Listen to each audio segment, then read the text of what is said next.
Sorry. Hello. Hi. Sorry, it took a while. My Cintiq is falling apart just a little bit. And is leaving a lot of residue on my table.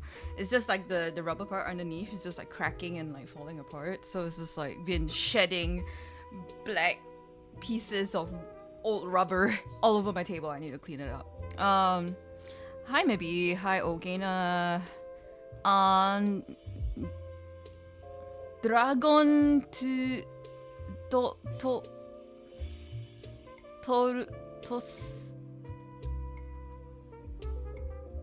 res? Hello?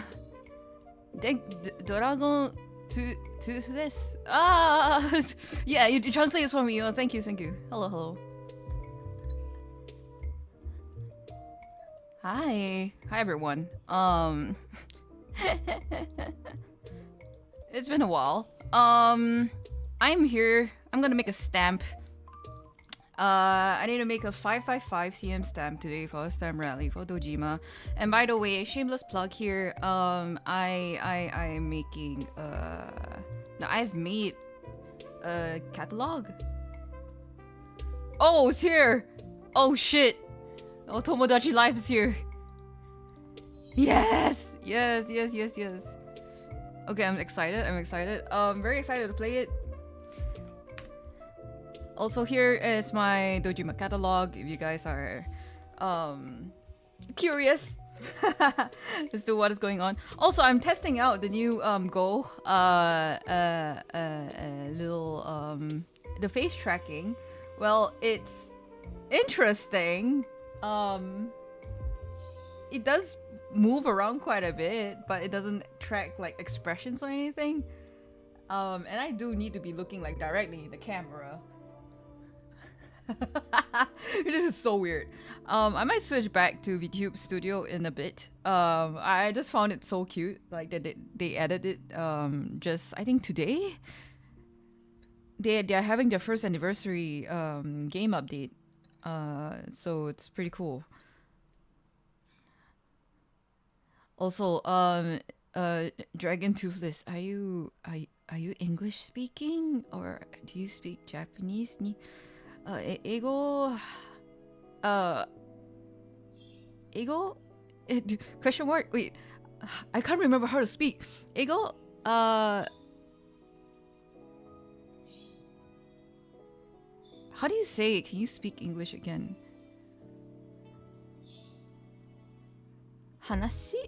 Hanashimasen ka? Question mark? Okay, correct me if I'm wrong. Also speak Japanese, English teacher in Sapporo. Ah, cool.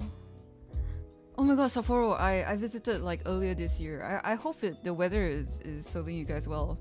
When I went there, it was during like the snowstorms. It was quite an experience for me. I come from a tropical country, so that was my first time. But yeah, today I'll be making a stamp, like I said earlier.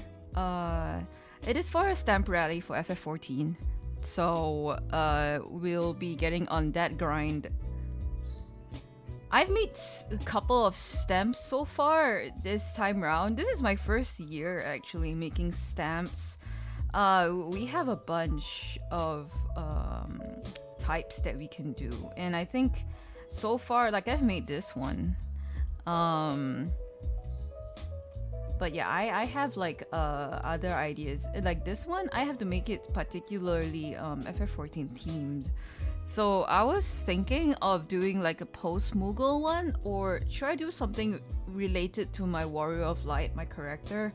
I'm not so sure. I'll be doing some brainstorming first. So I'll be using the general canvas size, and then I'll be switching to the actual like 5x5 cm size. So there's a lot of things going on. Nice and warm now, and yeah, I had a few school cancellations back in January, early February due to heavy snows. Oh my god, fun. I hope everything is good. Yeah, it's nice and warm now. That sounds good. And in just a couple of weeks, I'll be actually heading to Japan. So I'll be preparing for the decent weather. Hopefully, I know the weather in Hokkaido is very different from the weather in Tokyo. But well, yeah, I'll see. I can't wait. I can't wait. I go there so often to the point where I'm just like, damn, like what am I gonna do this time? But there's really so much to do in Japan. I enjoy it so much. I can't wait. I can't wait. So I'm thinking I'll pull out a couple of references first. So you might not see anything that's happening on screen at the moment.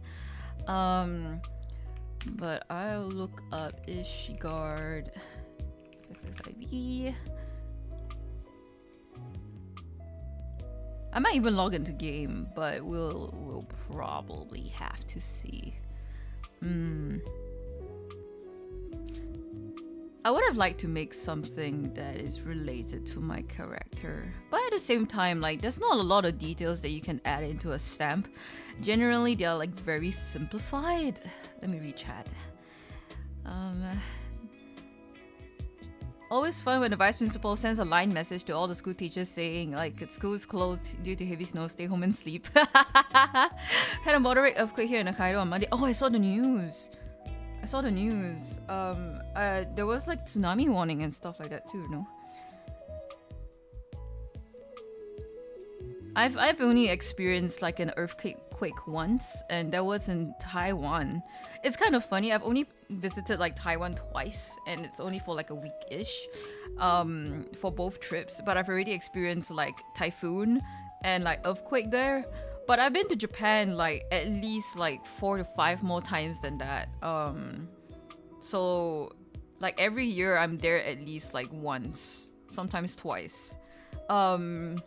And I've never experienced. I guess I'm really lucky, and I'm gonna touch wood right now. I'm just like, oh okay.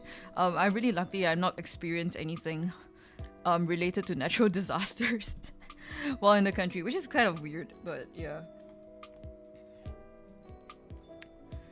Yeah, it wasn't too bad here in Sapporo, but it woke me up at 5:20. Alert saying earthquake. Yeah, the alert. Actually, the national alerts are kind of scary. Like the actual natural disaster didn't really freak me out, but it was more of the alert because back then what happened was that like when I experienced the earthquake, it was around 5 or so, like 5-ish in the morning, and I was sleeping in the bunk bed, by the way, so like on the upper bunk, and the scariest part was being awoken by my mom, by Ika Mama, and was like. She was like, earthquake, and I was like, huh? And I thought that Ika Mama was just swaying the bed. It was kind of like being on a swing, and I was like, whoa, this is kind of fun. And then I saw my phone, it started blaring an alarm that I've never heard before. I didn't even know my phone was able to do that. And then the entire screen was red. Like the whole entire screen is just red, and it's just like emergency alert. And I was like, oh, okay, that's freaking me out. Dude, never experienced something like that in my life. Let me double check what are the dimensions that I'm able to create with this stamp so that I can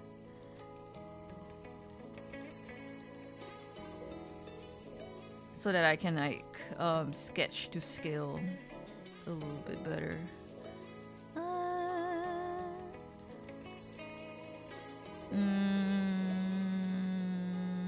5 times 5. Okay.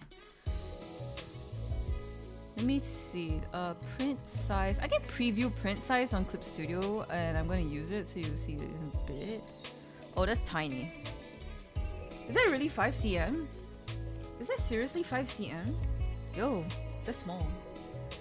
Oh, that is seriously 5 cm. Okay. Nothing too detailed then.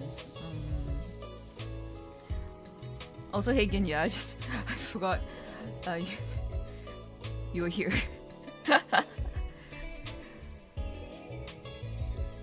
I will be real. I know most of the Japanese places named due to me watching Shin-chan. Shin-chan is a good way, I guess. Like very introductory to a Japanese gag as well. When you come to Japan, your phone accepts the J alert system, and unless you tell the phone to ignore them via settings. Oh, really? Hey, Tapi. So, also today my standees came in. So I have a bunch of Blue Boy standees. I made 4 characters, totally unrelated to each other. Very bad in terms of marketing, but you know what? Whatever. I do what I want. I think it's quite cute. The colors came out wonderfully, and I'm quite pleased with how it actually turned out. Wait, another sidetrack. My bad. Yeah, sure. I'm gonna pull out some photos for you guys. It was really bright and sunny just like 15 minutes ago, or maybe like half an hour ago when I was taking the photos, which is why I was like kind of late. And then now it's just storming outside, so there's like no sun anymore. I can't take any more photos. But look at them. So I was like making sure that I could catch the sun, because if I didn't, I knew it was gonna like change weather really fast, and that's just the state of Singapore, unfortunately. It will be really sunny one moment and then dark and stormy in the next. So I have a bunch of these. Like, the colors came out wonderfully. I'm always very cautious when I work with anything that's blue, like predominantly blue. So I was surprised when I converted it into CMYK and I did some test prints. It actually converted pretty well.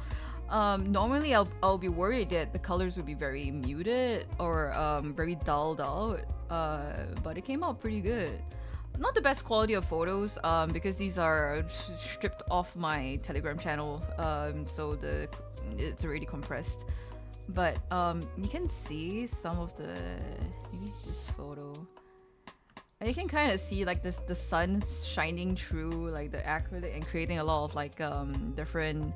You can see the refractions and stuff, and I think it's so freaking pretty. Like, look at this part. Like, whoa, they really look like a drink. Very aesthetic. Yeah, it is. It is. I'm glad that it came true. But the problem is that I have this one, so it kind of sits off like an edge, so you can make it sit on like a shelf or table or whatever that you want to put it on. But I think the manufacturer didn't test before sending it to me. But the part where you attach the base, so this part over here, let me just like outline it for you guys. This part over here, okay. The part of the base that like comes out like this is too wide. It's actually too wide. You can't fit it into like the hole that's on the standee.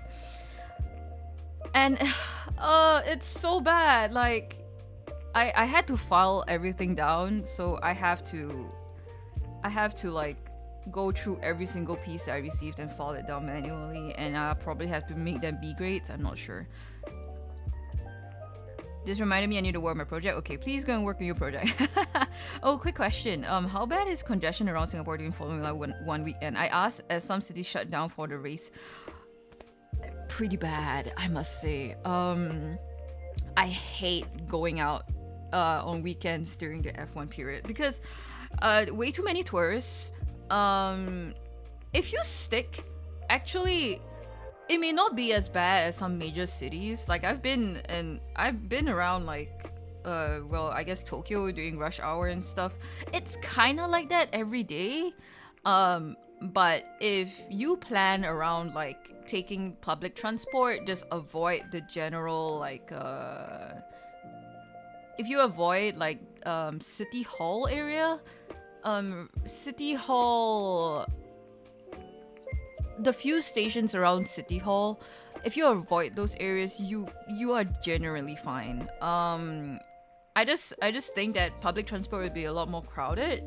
It's not as bad as like rush hour in Japan, but it can be annoying. I'm personally I don't enjoy F1 weekend, but I think for tourists, if you want like the hustle and bustle and you want to just like, you know, soak in the vibes, I think it's okay.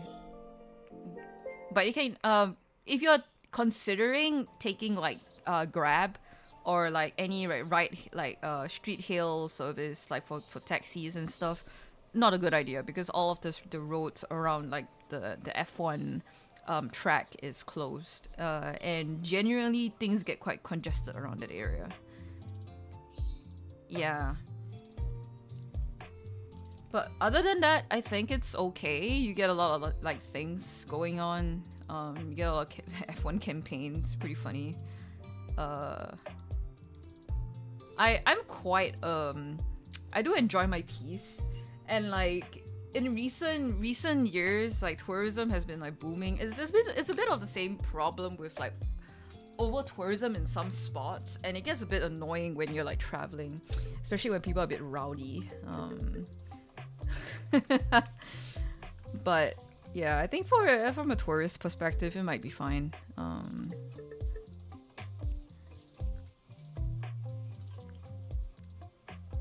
I do know that like F1 has like they did pretty good marketing the last round with the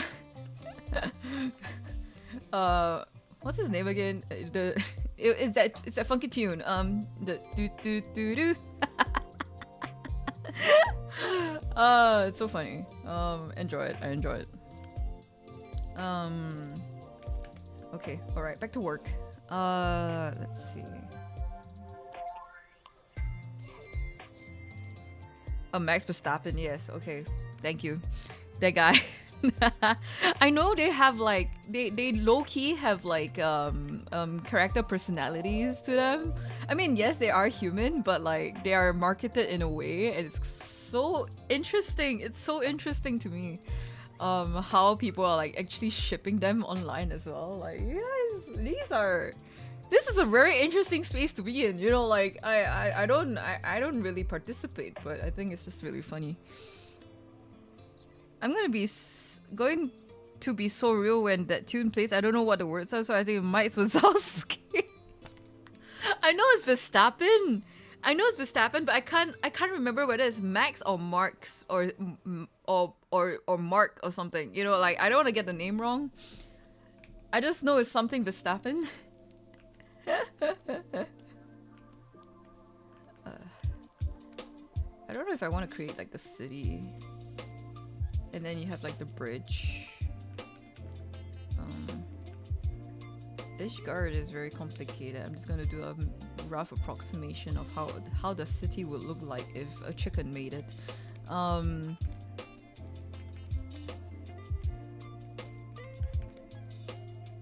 the Steps of Faith, which is the bridge.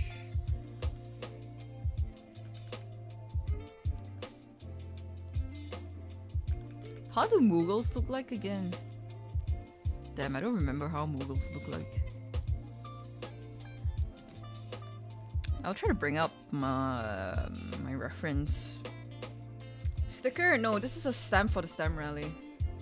Like an actual stamp. My deadline is tomorrow, so I gotta work on it today. I'm not the one printing it, so it's the organizer of the stamp rally, Sana, or known as Solska or Hanska, who's doing it for us. So I'm just gonna help stick to the deadline and not be a dick.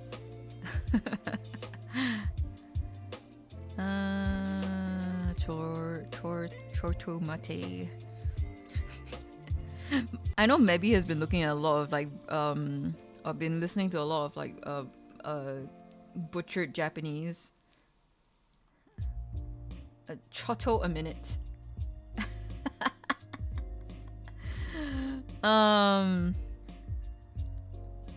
I butcher it on purpose, don't come after my ass. I know how to pronounce most things. Just in case anyone's gonna get like, oh my god, that's not how it... don't worry about it. Eat a takimasu.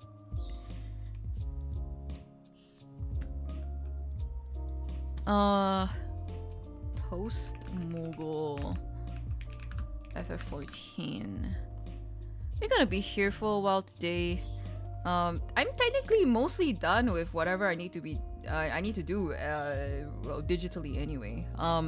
Now comes the part where it's a lot of physical work, so I have a lot to pack. I'm trying not to sell stuff in the regular like plastic, the flimsy plastics, because one, not good for Earth. Two, ugly. So, and three, not protective enough. So yeah, I'm trying to vary my shit.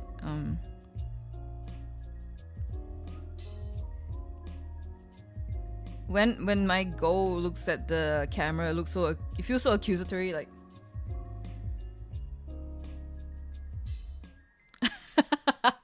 Hey.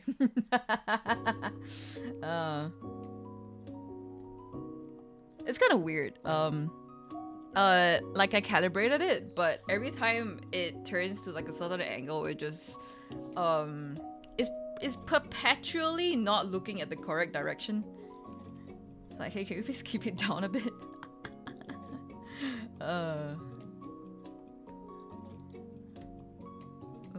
Okay, so that's how Moogle looks like. Alright.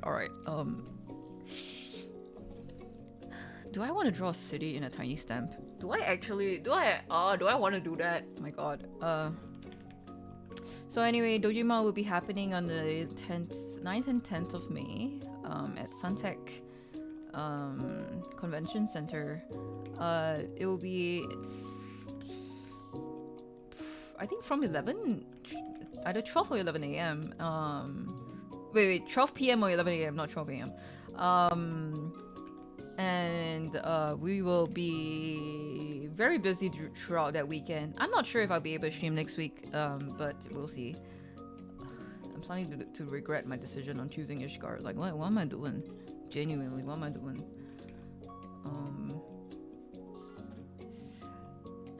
Okay, you know what? Second idea. Let's move on. Post Moogle. Someone made a gorgeous stamp of Amarot, and I want it so bad. But yeah, just gonna use it for their stamp rally.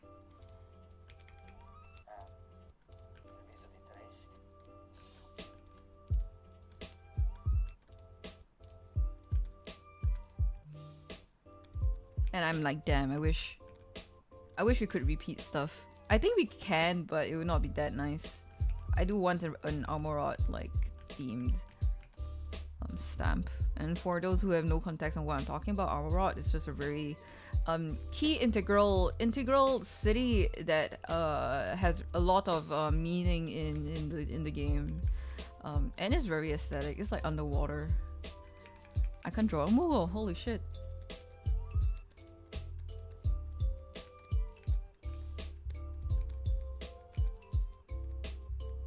Whatever. Draw the grave. That's horrible. Can you imagine? It's like people come to my booth and you're like, oh my god, thank you for spending money and supporting me. Here, have a stamp. Tombstone. Like, who does that? Who wants that? Who wants that? Itadakimasu. I received the meal before you start, and gochiso-sama deshita. Thank you for the meal after finishing. Yes. Yep.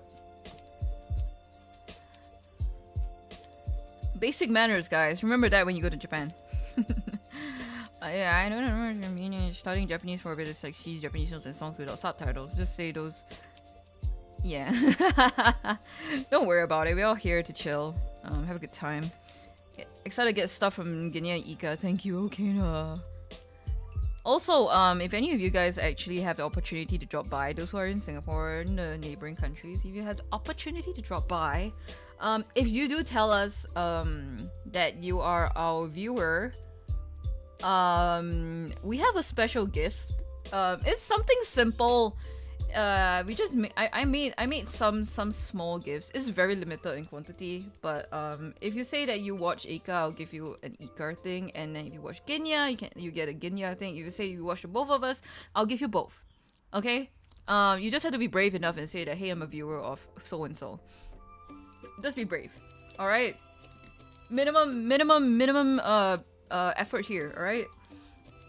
I swear to God, like, I need to tell people that, like, in Singapore, a lot of the, even in my generation, I'm gonna sound fucking old, but like, even in my generation and the younger generations, there is a bit of an issue where like people don't speak up, even for like the smallest of things. And I think it's because of the way the education system kind of works. We are very conformist in a way, and very shy. You get kind of penalized a lot of times when you ask questions. So people turn out to be like very non-verbal, like they don't want to talk. And apparently, like until like recently, so there was this news article that got me really like concerned, because apparently, the headline was this: the Ministry of Education bans phones for being used across all schools. And then like the follow-up tagline is that teachers are saying that their canteens, like the where the students are eating like during recess, are finally noisy again. And I'm like, are you kidding me? Like, you guys are not talking during recess? It used to be the noisiest fucking thing that they had to like tell us to shut up during our recess, or like they had to be like, okay guys, like you can talk as much as you want in the canteen, but those on the first, like they will have to shift those classes that are taking examinations to like the upper floors, or like the further classes away, and like keep like the younger kids and like those not taking examinations close to the canteen, because it was so noisy back in the day. And you're telling me that like only until they ban the phones they're hearing chatter again in the canteen? That's crazy. That's fucking crazy. And it explains why like in like recent times when I do booth and I do like customers do come to me, like especially when they're of the younger generation, they are so quiet. Like I have to often be like, sorry, can you repeat that again? You know, like they'll be like, oh, I want this. I'm like, I can't hear you. Like I can't hear you. Like, can you speak up? You know? Yeah, it's like, it's so concerning.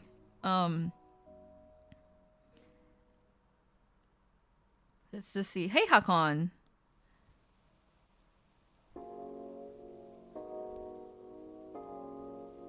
Grave Bell soundboard plays. Bong! And that was like the Taco Bell bell or something like that.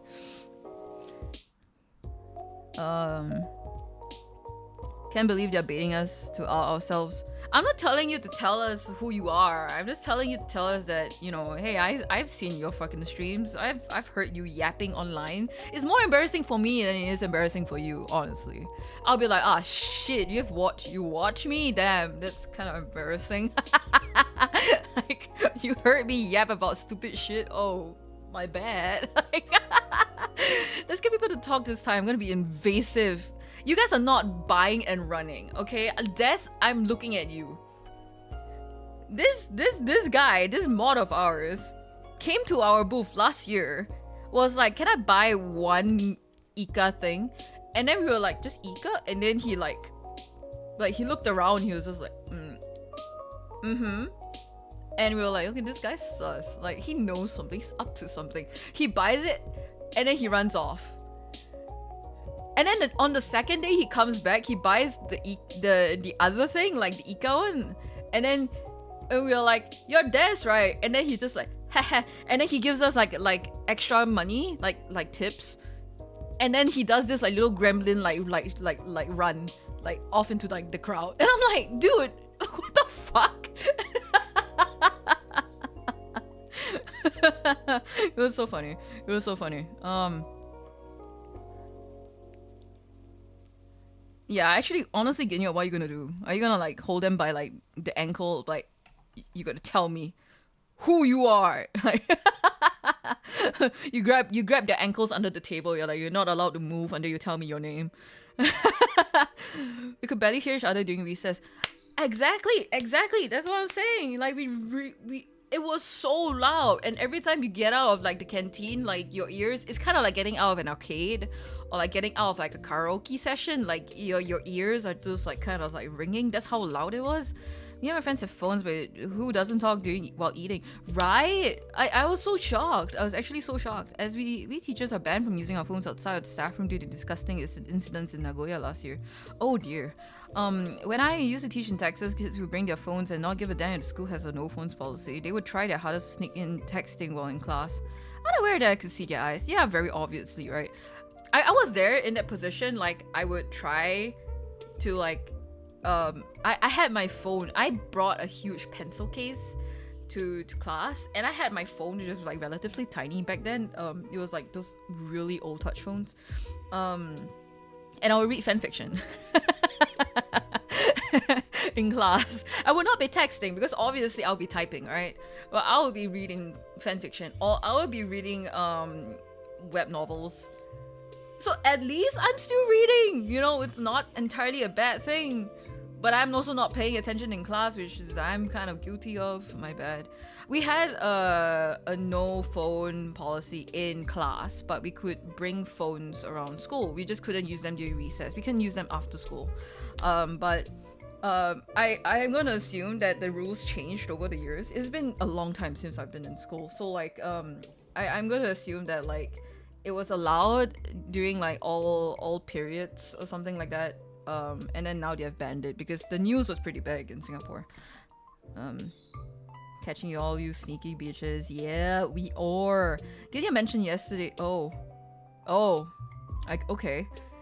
Me, I'm under the table and I'm biting ankles. You guys don't need to tell me who you are. I will know. Honestly, we could probably suss most people out. If you guys are uncomfortable, you can just say that like, just wear a mask like, or something. I don't know. But me and Genya will have and most likely Tapi will be around as well. We'll have our full ass faces out. So technically this is a 1-to-1 trade. Alright.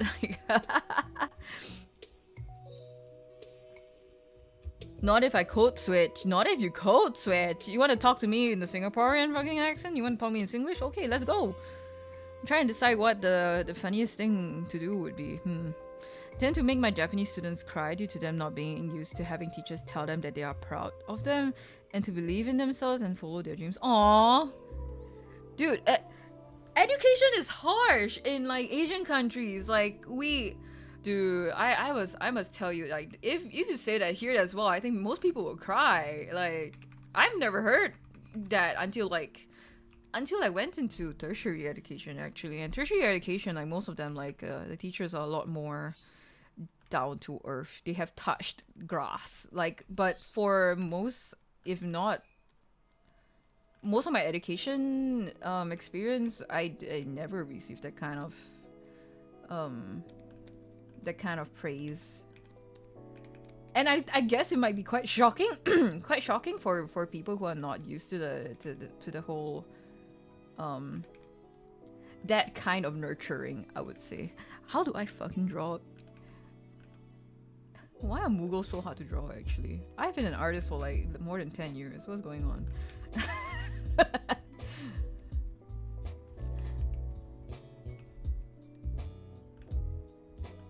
Okay, this looks a lot more like a Mughal. They have wings!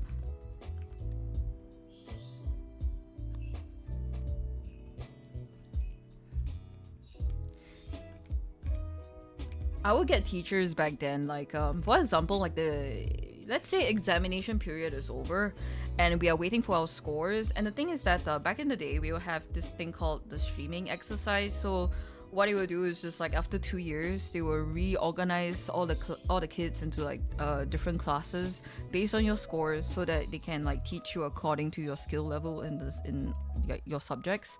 And whenever it came to like the streaming exercise, I mean, the kids would get really nervous, right? Because you know you want to be in the same class as your friends, or you want to like get the subjects that you want, because sometimes these streaming classes, what they do is that they prevent you from taking certain subjects if you don't do well in them.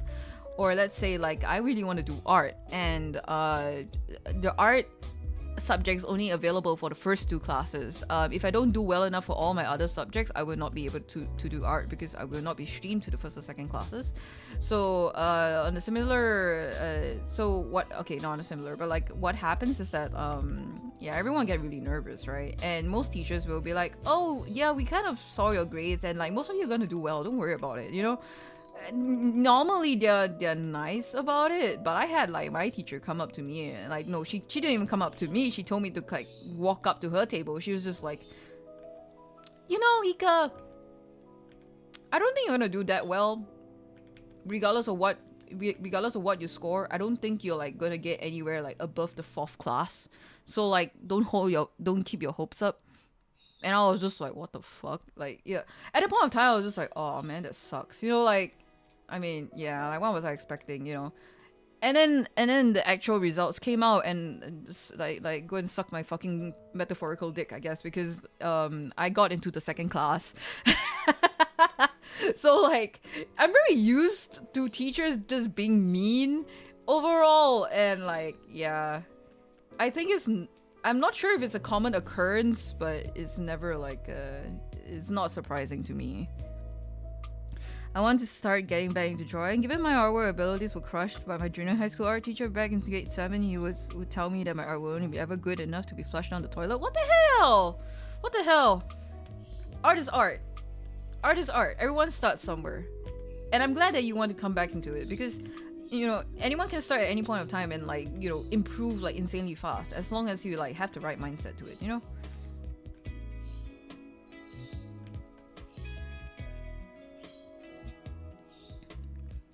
Ika, how do you feel when you are working on a project you want to talk about a lot, but you cannot because it's supposed to be like secret surprise? I'm asking because I'm going through it.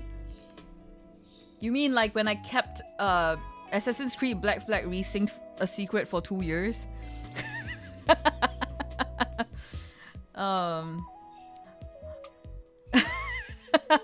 Hard. It was hard. Very. Every time someone mentions, oh my god, I want to play Black Flag again, I'm just like, can you wait for 2 years? Can you wait for another year? Can you wait for like 7 months? You know, like please don't replay the original game. Like there's a new one coming. There's a remake coming. Yeah. I would say it's hard, but the feeling when you finally reveal it is immense, is undescribable. It is so worth everything that you held in. Okay. Do you feel like that when I said I recently got into AC? I did. I was just like, oh.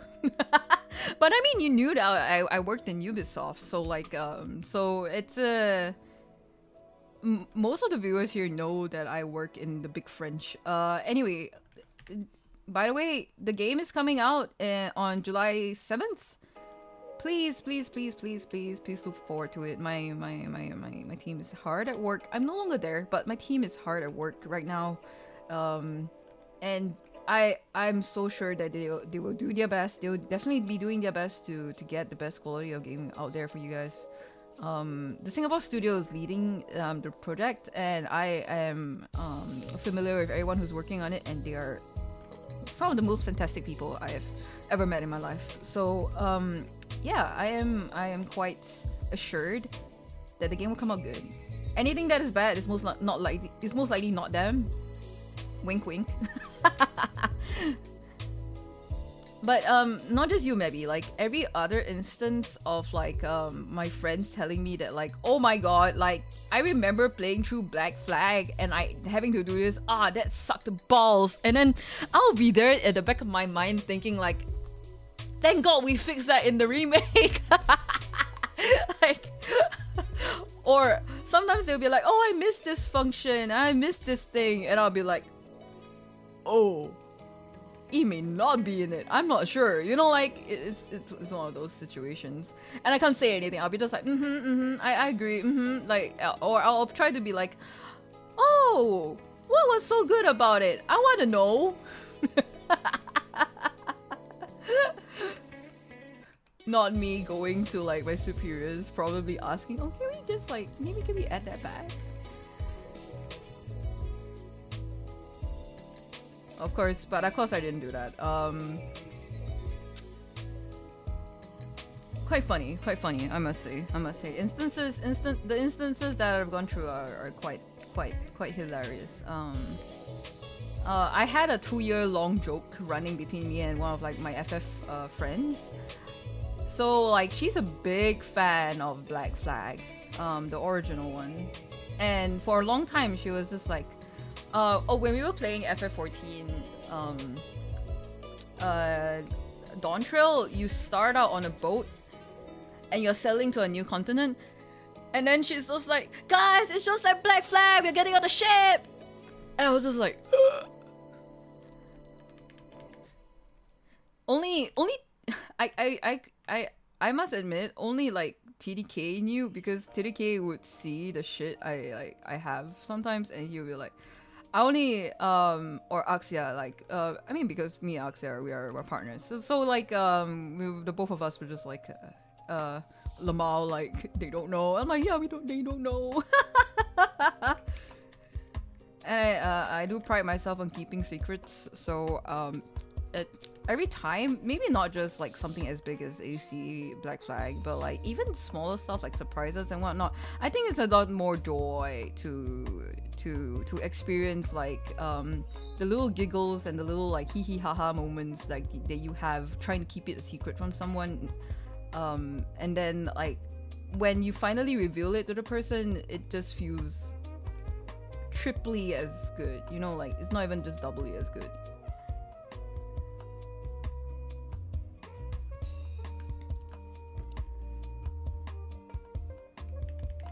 That's cool, that's cool. I look forward to it.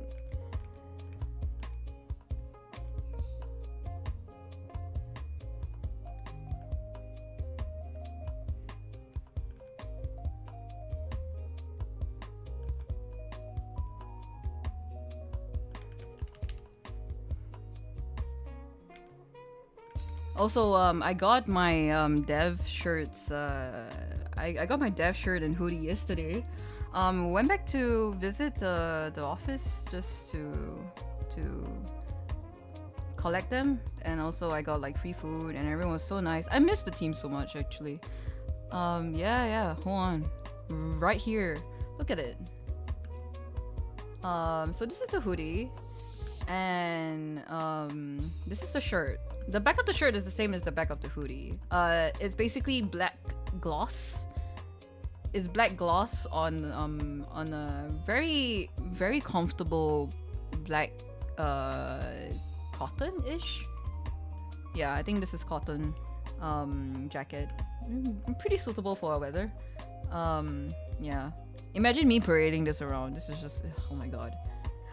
It will only be good for me to wear this if the game comes out and like it succeeds, and I believe that it will, but you know, it's just a little bit of trepidation, you know. People are gonna approach you and be like, oh my god. I was like, oh, you worked on that game, you know, like, oh.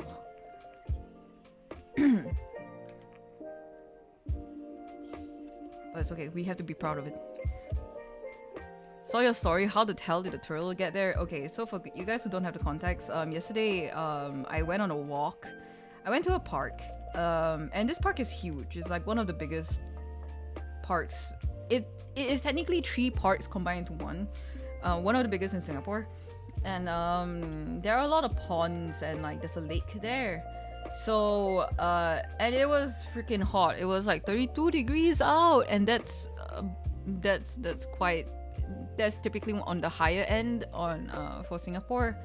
And there was barely any shade on some of the walkways, and the walkways are massive. They can fit probably like 2 cars, and that's like just walkways for like people to run and jog and stuff like that, or cycle around the park.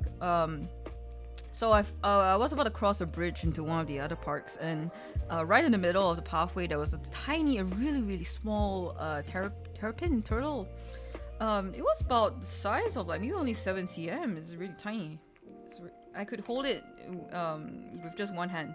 So and I noticed that because it was in the middle of the road and it was really sunny, I got a bit worried because most likely it'll die. It's really far away from the water, and it looked very dried out. So I immediately picked it up and I put it at the side of the road, and I was just like, oh my god, little guy.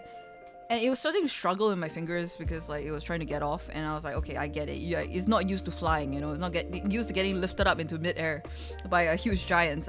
So I put it back down, and then I realized that it started to run. it ran back towards me and hid under me because there was shade. And I was like, oh my god, you poor thing, you must be really like really parched, you know, and trying to escape from the heat. And I could see the shell, it was really like dried out, and that's like not healthy for it. And just as I was about to pick it up again, two guys with like cameras meant for I think wildlife photography, they walked over and they were like, "Oh, that's interesting. This is a native species. Can we take a photo of it?" I'm like, "Yeah, sure, of course." He's like, "Is this yours?" I'm like, "No, I found it in the middle of the road." And he's like, "Oh dear." And then like they took photos of it, and then they were like, "Okay, this is a bit dangerous. He looks very dried out." I'm like, "Yeah, it does." And then one of them just picked it up and like, okay. Then he walked towards the pond area and like went quite far in actually. I wasn't wearing shoes that were meant for that, so I didn't follow them to where it was, but they eventually just put it in the shade, in the grass near the pond, and I think it should be fine. So yeah. Anyway, that was a very cute experience. I just wanted to clear my head. It's been like 3-4 weeks, okay, a month of non-stop concrunching, making merch and stuff like that. And it's been I haven't had like a good amount of fresh air, I would say. Like I even went on a part-time job recently with Tapi, like the side quest doing fruits normal. But I haven't really gotten like my time to myself, and I thought like I needed some like fresh air. So yeah, after I went back to office to collect my stuff, I went on a walk, and I took a really long walk actually. Cute story, yeah. It was quite entertaining, quite amusing.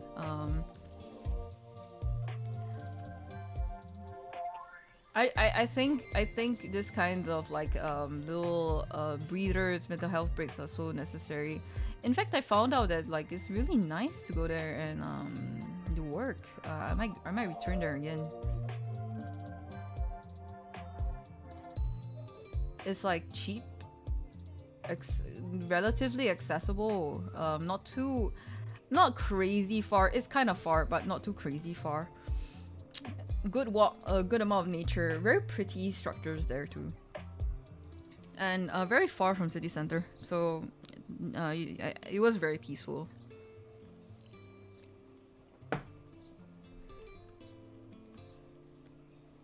Yeah, I do like the wing like jutting out a little bit more. Also, I forgot that I have a sandwich in the kitchen. I'm probably gonna grab it like after I do this wing. Give me a second. Wings. Have you guys seen Bubba the parrot? He goes like soup ba ba ba wings. My favorite little bird. Okay, sidetrack. What if the turtle remembers a guy in the middle of the night, comes to his house, making the dragon warrior? What reference is this? Ugwe? If I find the account of Bubba, I will share. But I absolutely love that parrot is taken over my brain in the past couple of like weeks. Okay, BRB sandwich, real quick.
Alright.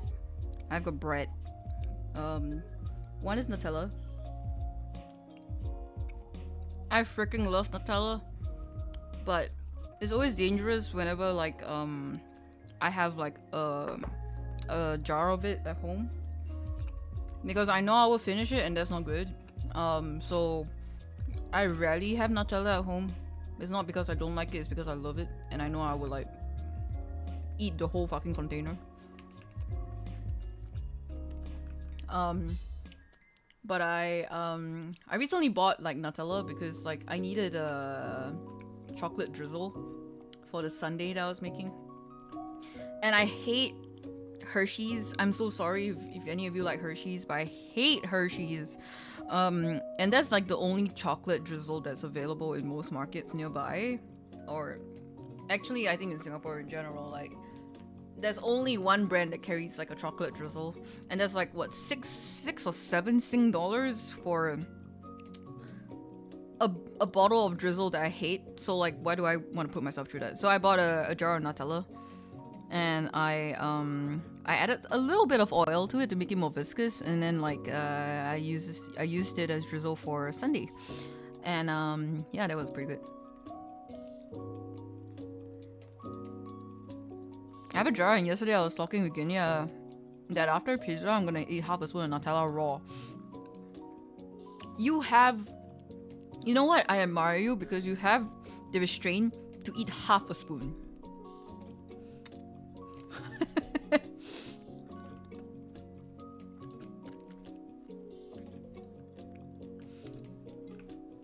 When I was a kid, I was a lot more disastrous. I would like go like a full spoon, you know. But yeah. And now no. I just spread it on my bread now. Thank God. If I did that at whatever age I am right now, I don't think my health would be that great. So yeah, and I have another piece of a sandwich. Not really a sandwich, I guess. It's just on a loaf. I have halloumi, a bit of halloumi cheese that I baked earlier. Kind of crispy. You can hear the crunch. On top of butter and on top of a slice of brioche. So yeah, this is my lunch.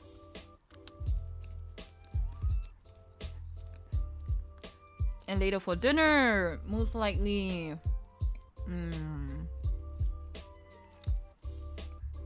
yeah, let me chew.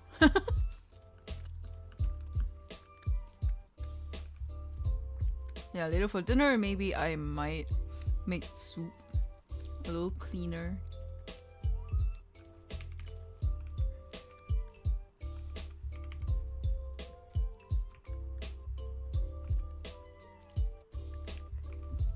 Your lunch is now? Yeah, okay. So I have my reasons. Okay, I was so tired yesterday. I went out in the morning, around like 10:30 a.m. I left the office the visit around 2 something. I went on a long walk in the park till 4. I sat down and I worked on my my catalog from 4 to 7:30 p.m. I went home and I continued on my catalog for another 5 hours. Okay, the catalog took so much out of me, and then I slept at like 3 a.m. 4 a.m. Yeah. So I woke up at 10, I closed my eyes and I opened my eyes again, it is 1 p.m.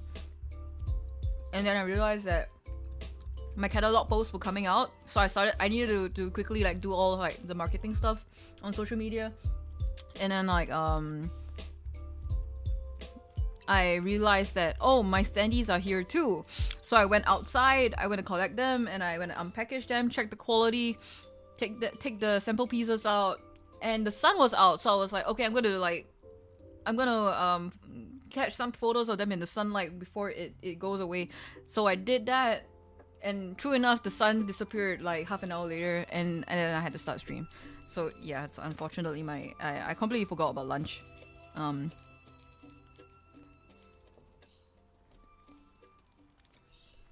What can I say? I'm a busy person.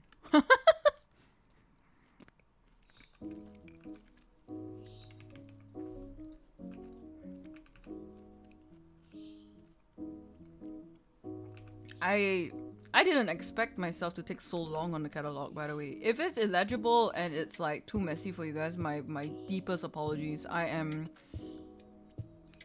have no restraint. I have no restraint. Um I've yet to put like the prices on the catalog as well because I need to have some internal reviews with my booth mates first so that we're not undercutting each other. But I might post a version with the prices next week. Closer to the actual like con date. I think that'll be a lot better.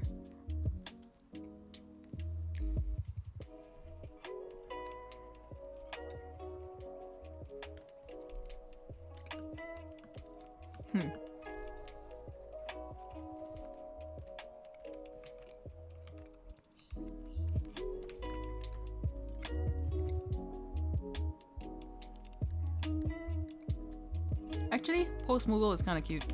It's cuter than drawing a whole city in a 5x5 cm canvas.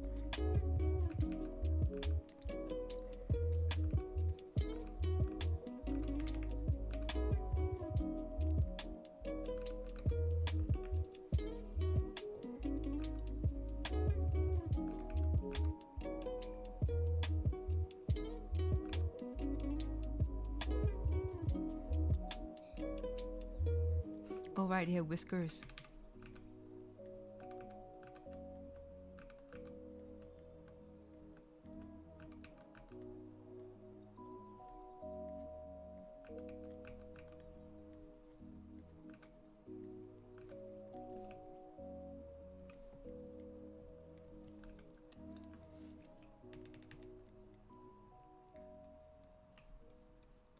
I'm not so much of like a graphic designer, and I've always had interest in it.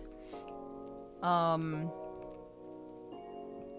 you guys might I'm not sure if you guys have ever seen my older works, but I did quite a bit of like typography stuff as well when I had some interest back then. Many years ago, probably like 2019. So to say that I have zero experience in graphic design is a lie. Professional experience, zero is the truth, but anything involving like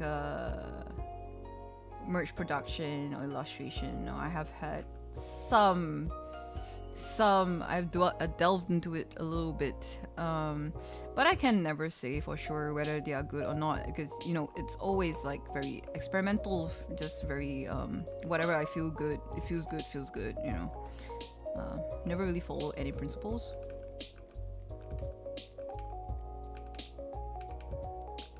So if someone tells me that it's unreadable, all I can say is just my fucking bad.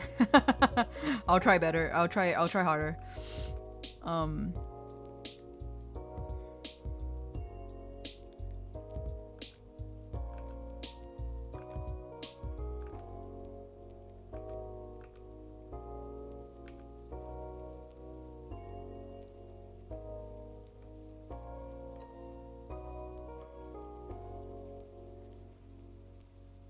This is so cute, actually. I do enjoy. Maybe not this rim. I'll do a better one. Maybe a uniform one would be nicer. Okay, another bite off my sandwich.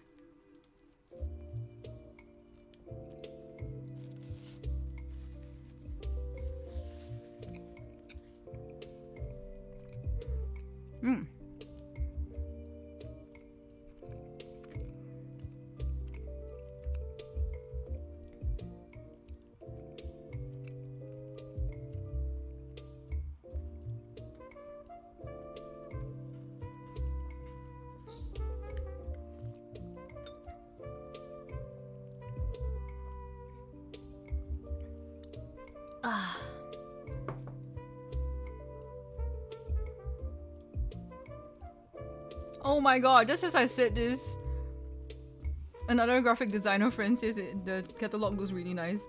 Wah! Okay, wait.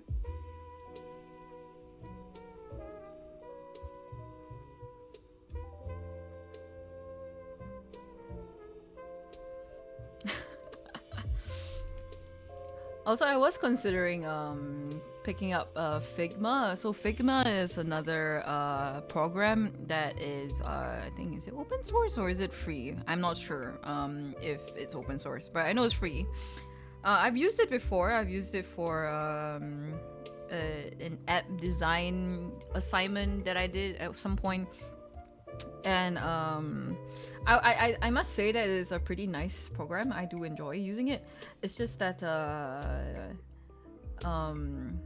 I don't really have the experience and I'm not fast at it. So can you imagine if I did my entire catalog with Figma? I think it will take probably like 3 days instead of like 8 hours.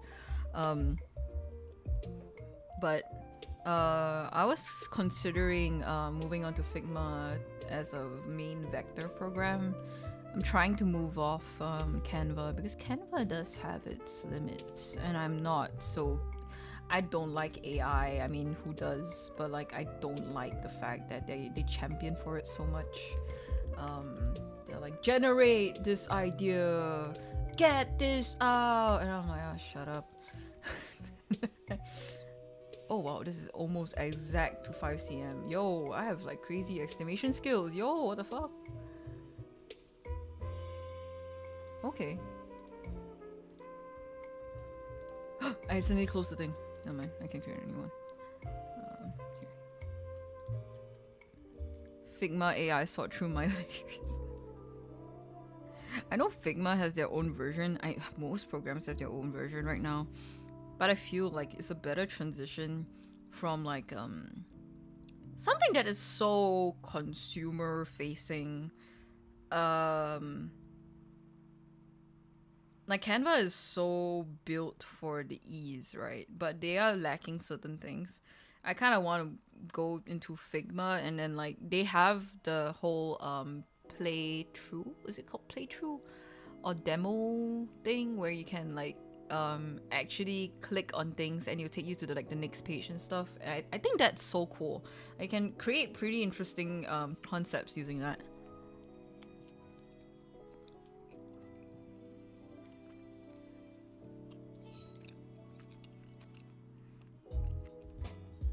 I'm slowly eating. I'm taking today pretty slowly. Designing a stem isn't that difficult. I'm just not. We do a chill day, guys. Very chill day.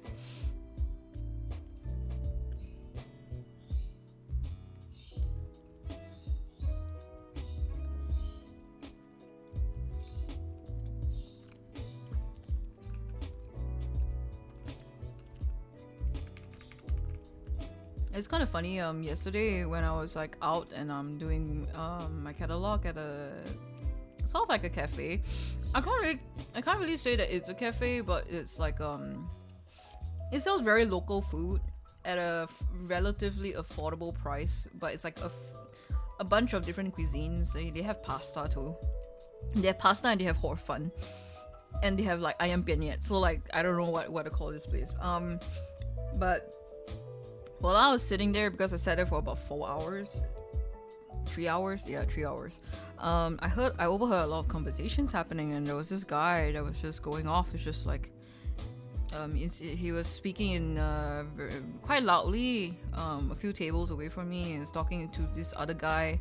They look like either friends or business partners, but the guy was just going off and going like. Oh, 这个 AI 也可以做吗? You know, and he's just like it translates to like, oh yeah, this can be done with AI too, you know, and I'm just like, me manually shifting everything and like designing my catalog to a T, hoping that it gets the message across and everything, and this guy over here just championing for like the shitty ass like AI shit that gets promoted to everyone. It's a scam. It's a fucking scam, and I hope like people realize it soon enough. But like, it's just so like the autonomy of like me going there at it for like 3 hours and this guy just like blah, blah, blah, blah, blah, hey, hi, yeah, you know, like at the corner is kind of funny.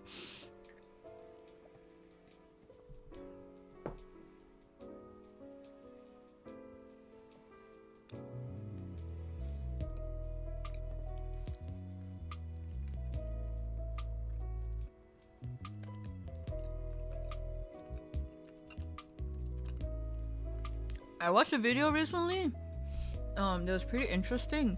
um Basically, this guy, I'm not sure if you guys are familiar, but like basically he talks about like history and Renaissance and stuff like that, and medieval history. um but he was saying that like a new Renaissance is coming back, and then I watched the video and I was like, actually kind of true. So the claim is that the Renaissance is coming back is because of how AI and like all of the how all these inhumane things that are being made, like the slop and like the things that are so easily churned out, and you know the repetition and like the soullessness of everything, it's driving a lot of people to seek demand of human made things and to express things in a way that is blatantly human, like imperfect but still gets the message across, or like very intentional in the way we portray things. And that's what he describes his new Renaissance to be. And I kind of agree, you know, like there are a lot more things that he talks about, but I do think that yes, like I do feel that there's a lot of people who are keen on going back to human made art, and I think that's just so comforting to know.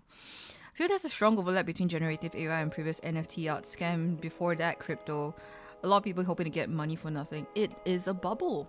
It is a bubble. There are all these people hype up, like some celebrity gets into it, and then everyone thinks that oh, it's the next big thing, and then they hype it up, and they're like, yeah, the value, for example, like NFTs, right? Like the whole thing, because was it Kelly Clarkson or something? Like I can't remember which star. Was like they bought the monkey, the ugly as like ape art. At like what 400k, something like that.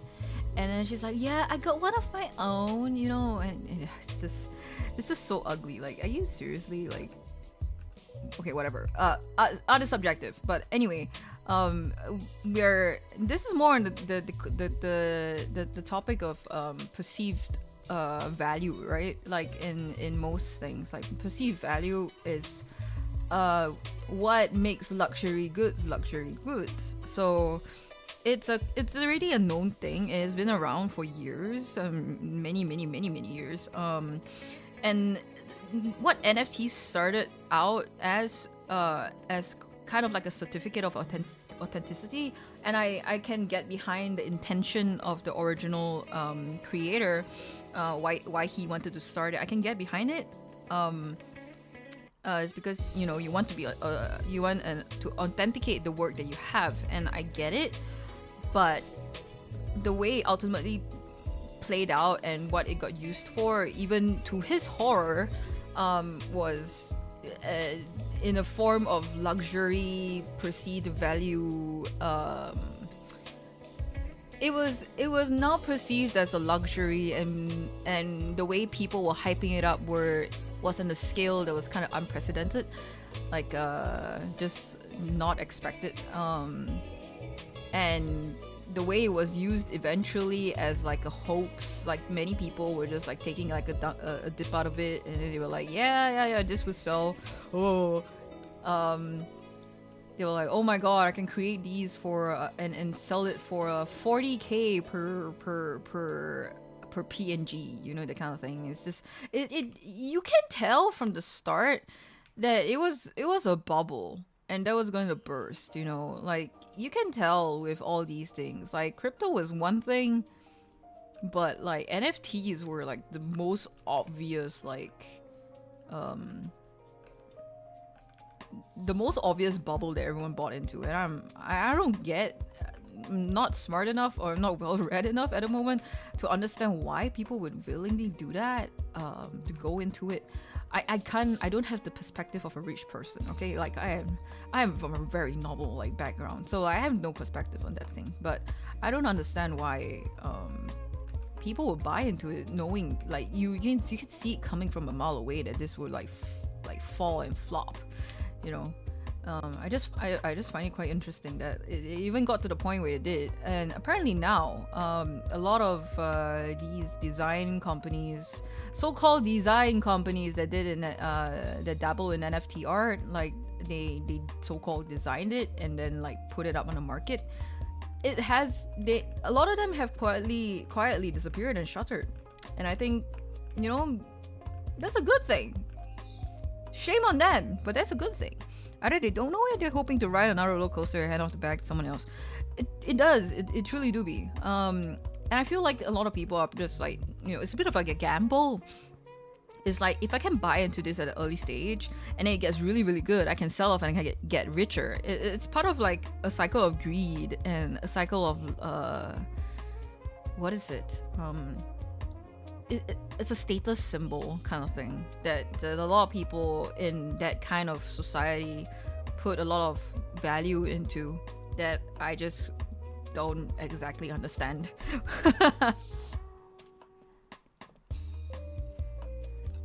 It's like luxury goods. If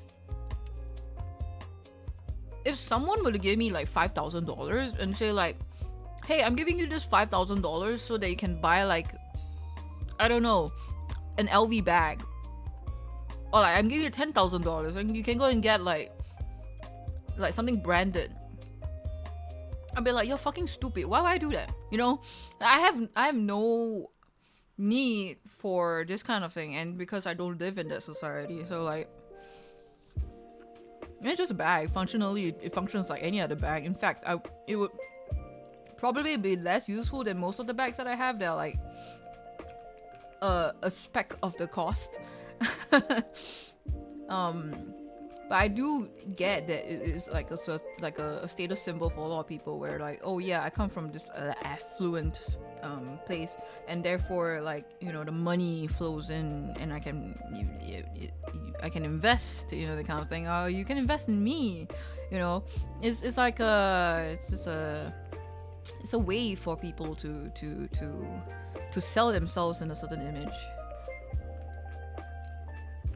I find it's quite similar. A lot of these companies, even like I think Singapore government in general, I have a lot of like question marks when it came to like their decision to make the AI task force. I'm just like, what the fuck does that mean, dog? I'm not sure if you guys like are aware of this stupid thing called the AI task force. So basically our government, I'm treading thin ice here, but I'm not going to say anything too sensitive. Our government is created some stuff. Basically they're like, oh, AI is the future and then we need to be like ready for it, and I can agree that AI has its use in certain industries and it does impact our future, and that we need to be ready for it. And I agree. But the thing is that if you create a task force and then you're like, we are going to upskill all of our people to learn how to use AI because companies are going to demand you to use AI. I'm like, honestly, this is such a waste of money, because with the way that things are going, I don't think it's most companies will be able to sustain on just purely AI alone. And like, any Tom, Dick and Harry can just like get online and just Google, how do I use Claude? Or like, how do I use like ChatGPT? And people don't even do that. It's like, it's so easy. It's already the most consumer facing thing. Like, why do you need to learn how to do this? You know, prompt is just, you learn a language, you just write like a sentence, like generate me this. It's basic communication. I don't understand like what is there to learn about this. What is there to upskill? It's literally like the most consumer facing thing. Even I myself have tried ChatGPT, and I'm guilty of trying it out and be like, okay, yeah, maybe I can use it to translate conversations for me in case I need to communicate with manufacturers overseas in a language that I'm not familiar with, you know. But this is like, to me, like, you don't need to spend money to upskill people. Like, what are we upskilling them for? Like, even the older generation, they are typing in search queries on Google and everything. Like, this is, you don't need to do it in the name of AI, you know. Even now they're like, oh, because like, oh, the jobs require you to use AI, so we are creating like all of these things for you to learn and blah blah blah. And I'm just like, you don't honestly need to. You just say that like, I'm proficient in ChatGPT. And does that even make you more like a valuable employee? I don't think so. But like, lamao. Sorry. AI rent. But it's more of just like the questionable decisions that people are making around AI that makes me very very confused, because I get that it's there, but why are people saying it for the way that it isn't supposed to be utilized? Or like, you can kind of see shit coming from a mile away, but what you guys are still buying into it? Question mark. Anyway, interesting times.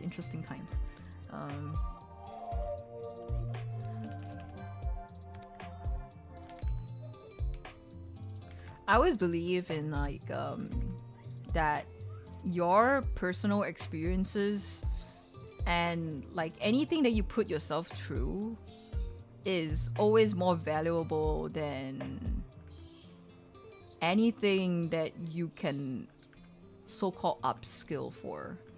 Like, yes, you can probably get like a certificate in like I don't know, Google AdSense, like learning how to use ads. You can get a certificate in doing like certain coding languages and stuff like that, just to get you a little bit further, get you more employable. And I think that's fine because it's a skill.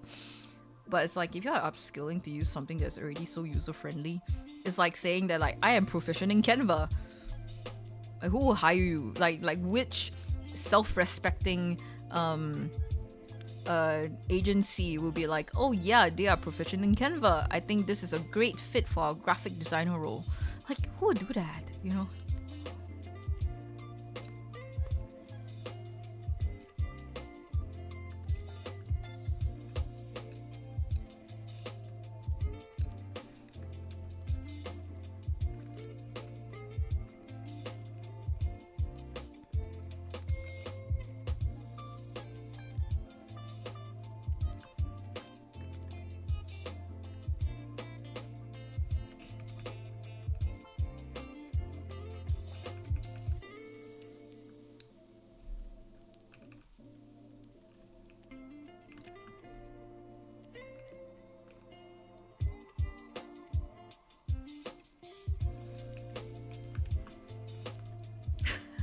Kind of cute. Okay. I know that there's a way that I can type in a circle, but how do I do that in Club Studio? I know there's a way. Let me Google this real quick. How to type in a circle in Clip Studio.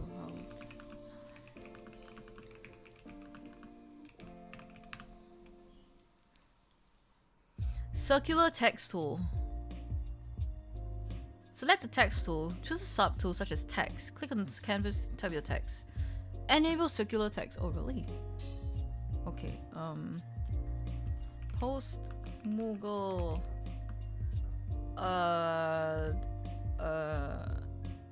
approved.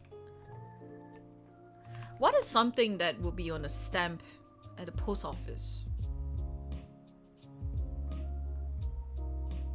Post Moogle shipped. Post Moogle service. I don't know. Let's just see how the thing works. Circular text. Oh, cool! Are you seeing this?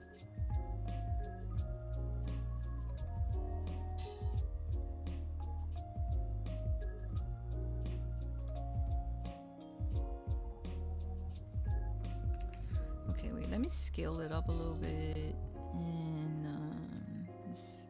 use a different font. Post Mogul service. Approve.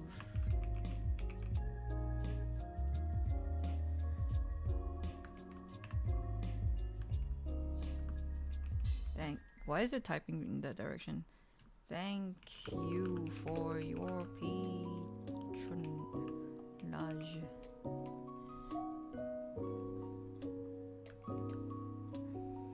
Let's space this out a bit. I think it's pretty cute.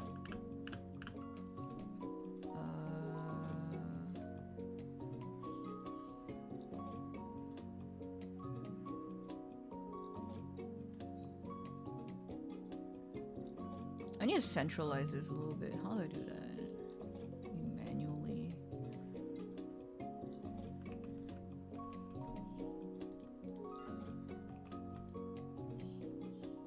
Okay, let's just rotate this until it looks good.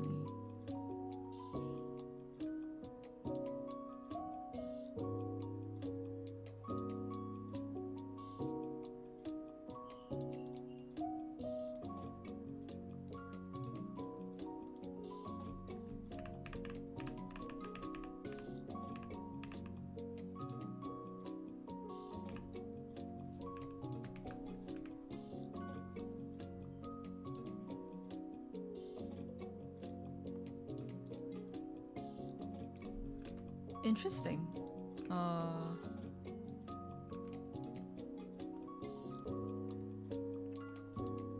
Okay, let me try to clean this up and see how it looks like. I don't want this end to be sticking out here. Yeah, there we go. Clipping basket. Don't you think it's kind of cute? It's kind of cute. It's kind of cute. It's kind of cute. Price of the stamp.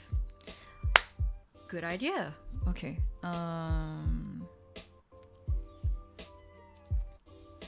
Very good idea.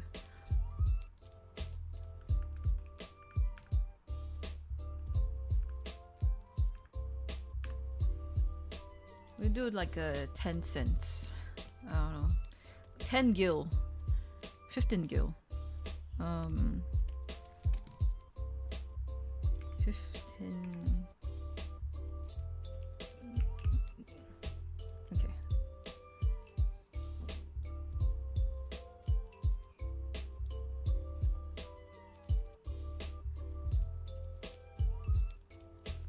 Let's use a different font for this. Something more decorative, but not too much. Too small.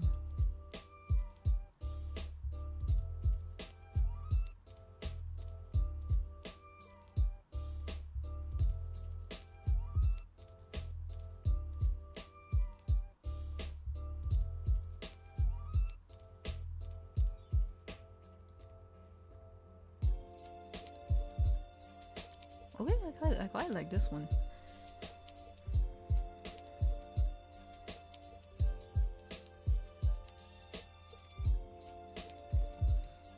Guys, I don't even like Mughals.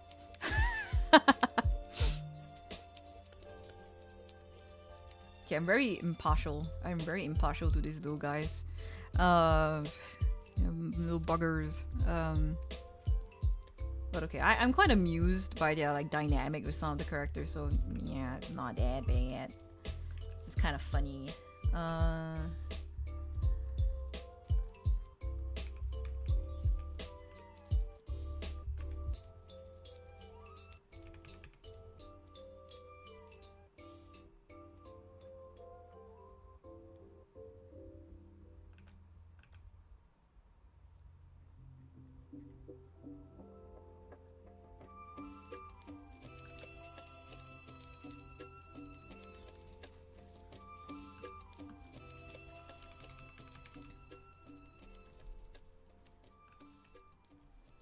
Then I can maybe make something like this. Wait, oh, I'm not using the right pen. Let's go. outline brush.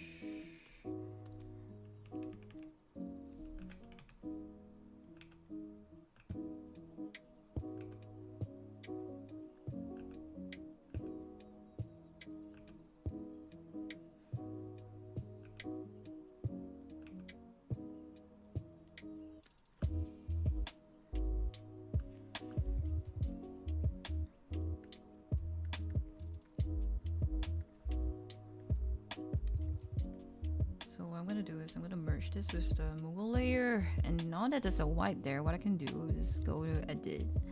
You guys can probably see this on screen because it doesn't show, but I'll go to edit. There's this thing called convert brightness to opacity, and you change basically anything that's white to transparent. So that's how I create the little shine there.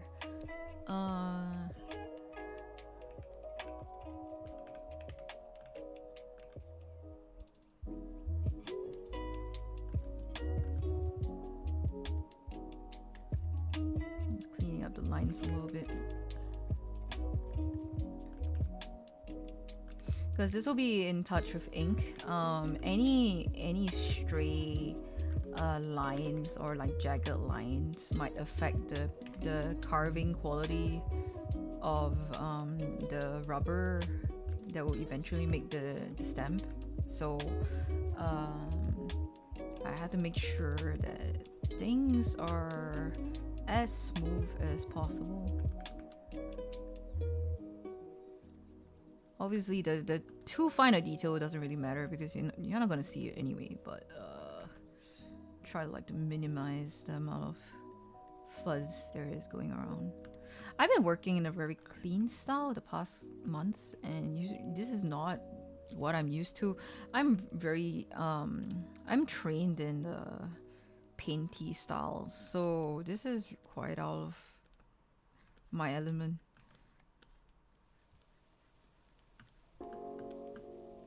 But I realized that this style is very useful for anything that's like very poppy, like it pops out, it's very graphic, grabs your attention. So I've been using it quite often for assets, for emotes and stuff.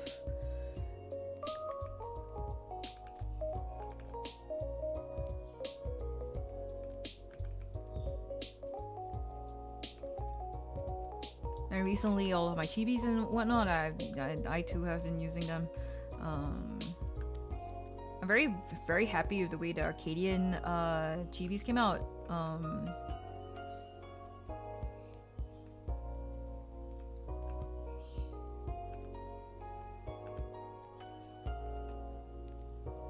I always struggle with keeping my chibi style consistent, but I think this is the first time actually in many years that I've managed to stick to a consistent chibi style, and I think it looks quite cohesive. It works very well with like putting it onto like the catalog and making it fit into everything else. They worked so well. Let's see.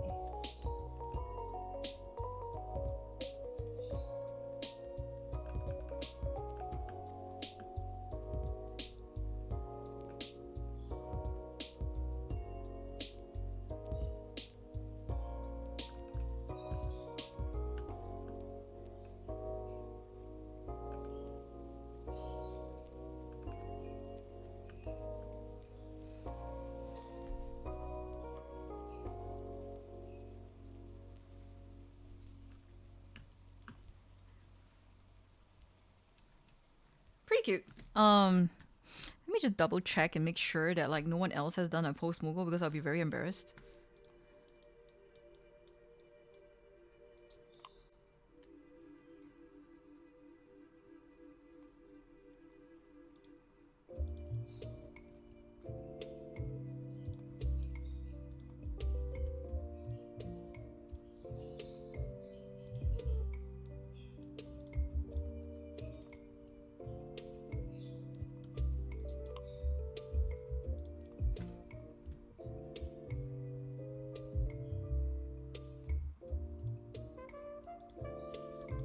Okay, let me just re-edit that post Moogle.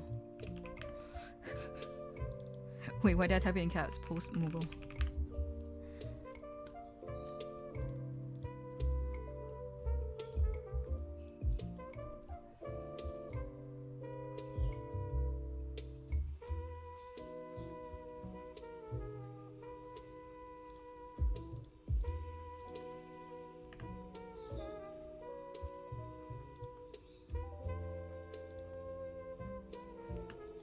I guess to break a bit out of like the circle, I would like to add something here. Let's see.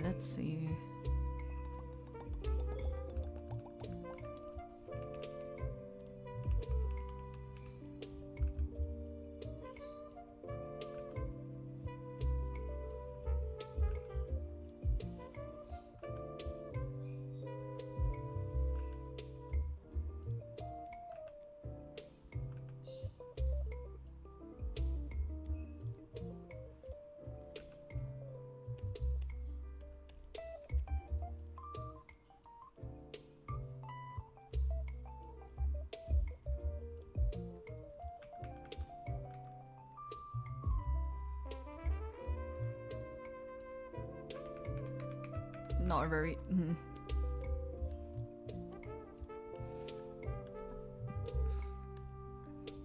Let me try to draw a nicer sparkle before I start erasing the border.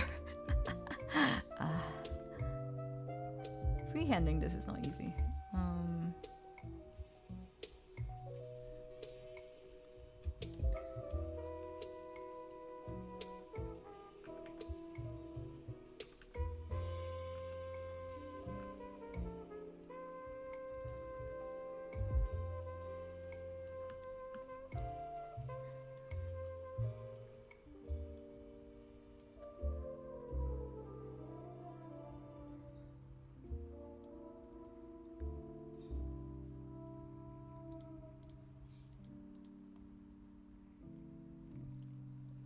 I'm gonna add some... I don't know, should I? This looks quite busy already. I'm not sure if I should add anything else. Let's try.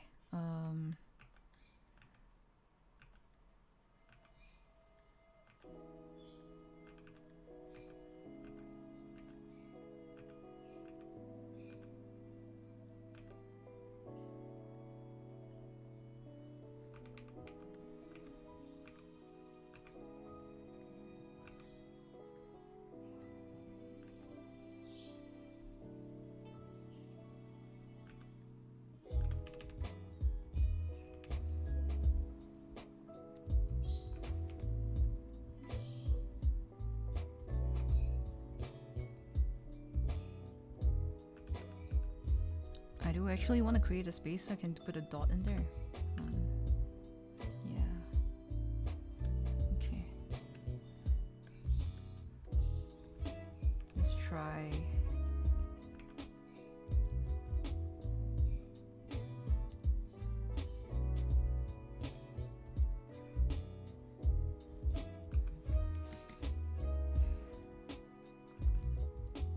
Yeah, I'm quite happy with this. Okay, let's see if it fits nicely. Probably doesn't now that it has the little sparkle there, but I could try. 555.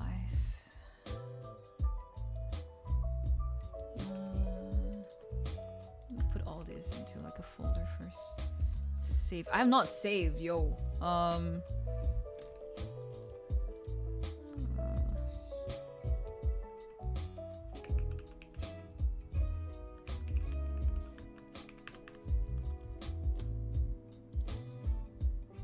Copy, paste.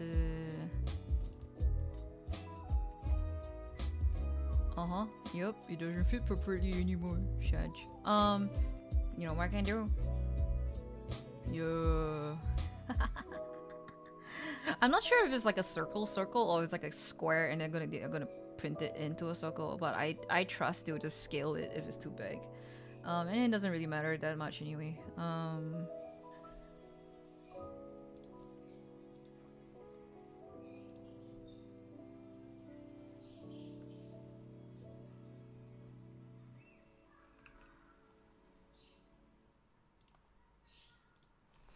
Okay, 002, save that. Man, I love... If there's one thing that I learned from being in a media company back then, is that file version handling is so important.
Everyone's stems are so cute, actually. Oh, maybe I can show you guys. In a little bit.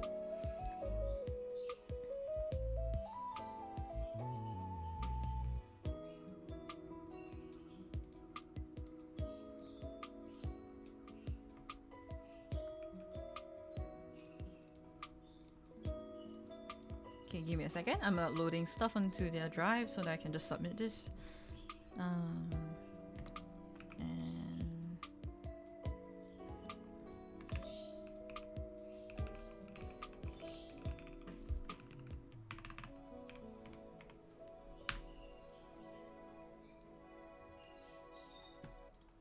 okay, there we go.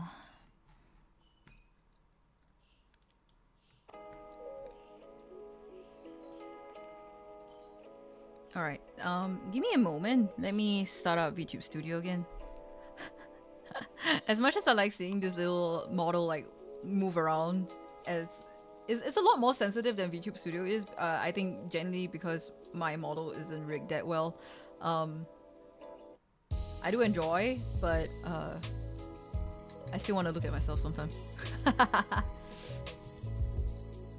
Let me start it up.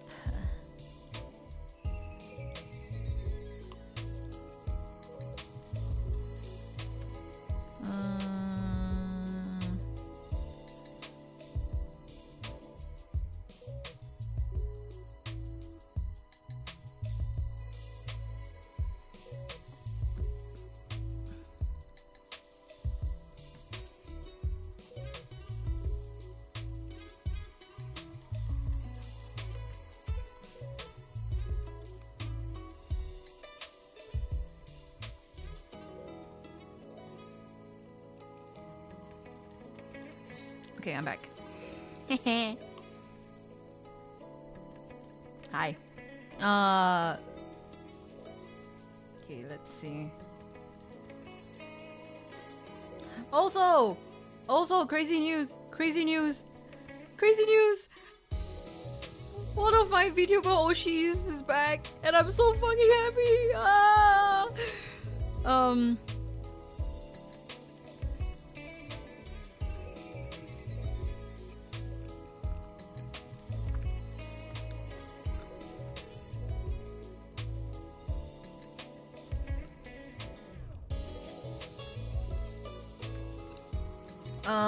She now goes by, I'm not gonna say her previous life name, but I'm gonna say like she now goes by Mizu. Dude, I will fuck it up. Give me a second. Mizuchima Komori. Mizuchima Komori. So yeah, please support her. I love her so fucking much. Why did Leora say like sorry in advance to me? What was this? I have a lot to fear right now. What is going on?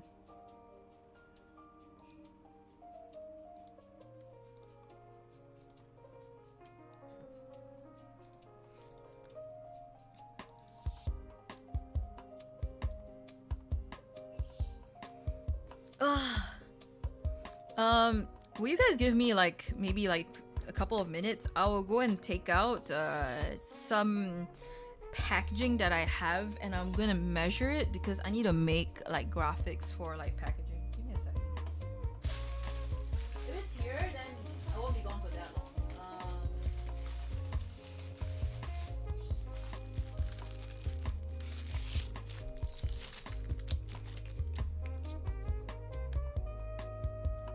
7 cm. If I were to...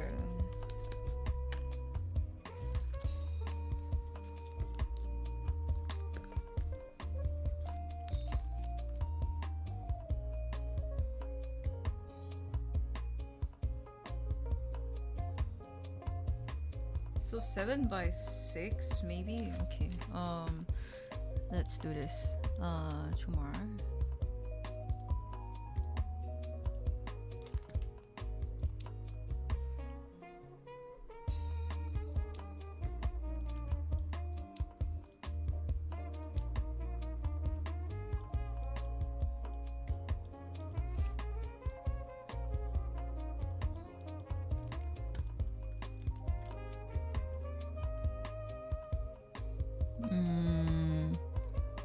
Also, let me open Go up.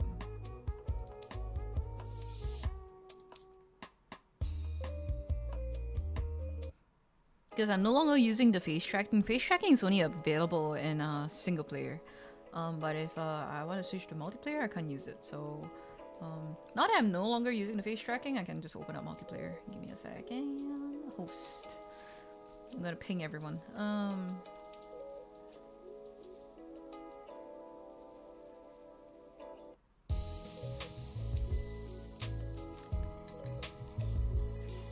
And I'm gonna put it up in the Discord, and I'm gonna put it here as well. I'm gonna ping the co-working group. And I'm gonna put it here. Go is open. Pin. Okay.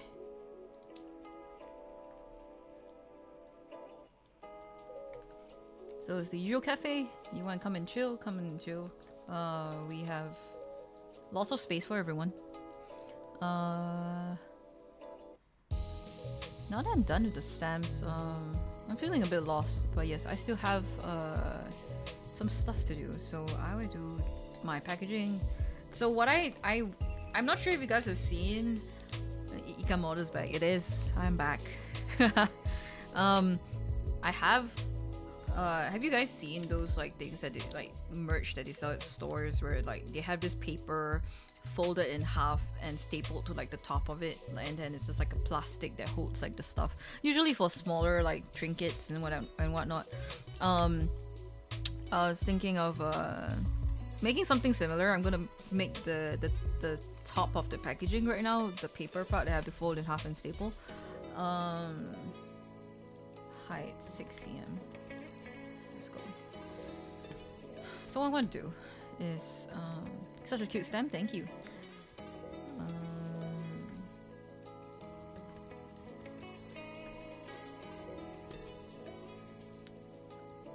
Let's do this, and then we have the align tool. We can center that. So this is where I'm gonna fold the thing in half, and I'm gonna lock that. It's just of a visual guide. These are for the acrylic pieces, the pins. So I'm gonna throw them in. These guys. Okay. It's gonna be so tiny.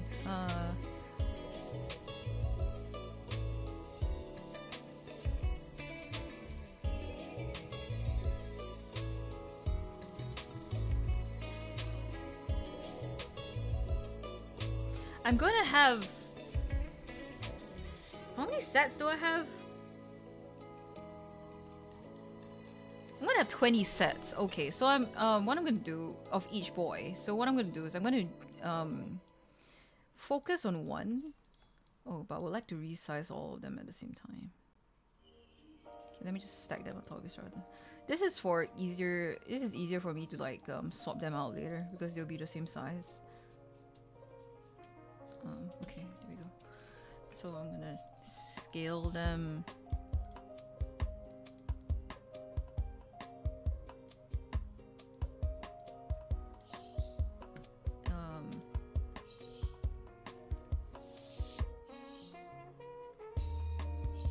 Let's make this text a lot bigger. Let's use a cuter font. Acrylic bits. Or decorative acrylic bits.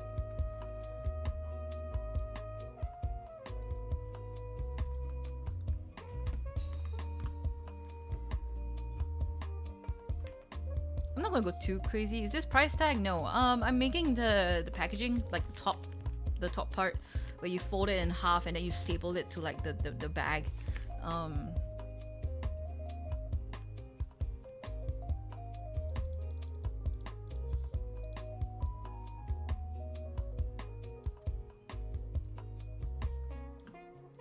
These silly little guys are gonna be like they're gonna have they need packaging, so I gotta make it so that it sells. I don't think the concept of this is a little bit not adopted here, so I hope that this helps sell the product a bit better. I'm gonna use my catalog as a design reference. Give me a second. Let me open something.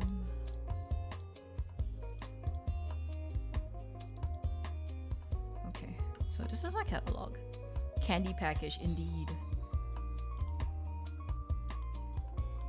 I'm gonna use the same colors.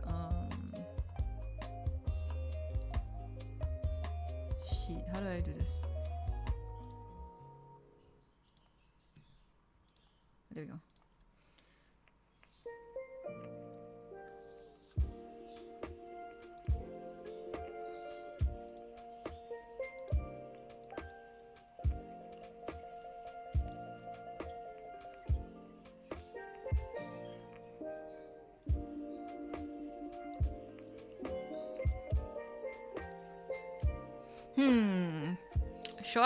Should I go the extra mile and use this and cut this with my Cricut? I have a cutting machine, so if I want to make like a little bit of like a special like shape to it, I could.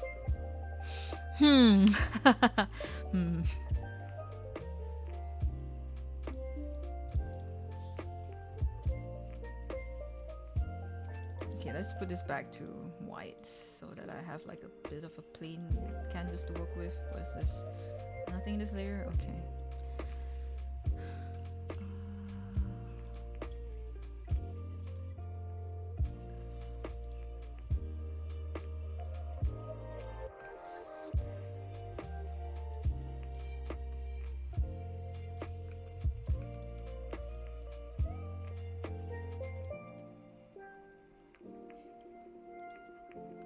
Do we have scallop lines? Let me look up Clip Studio Store real quick. I do like the wavy line, but I need it to be more of like just like semicircles. Scallop line.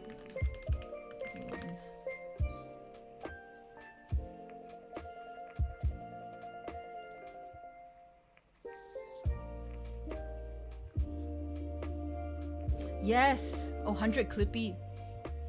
I don't have 100 Clippy!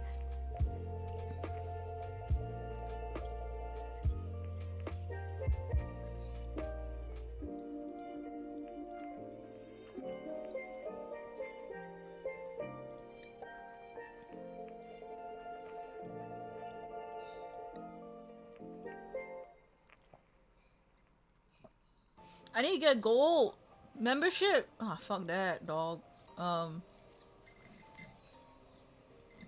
You know what? I'll make my own. Screw that. I'll make my own. Let's try. Let's try and make my own brush.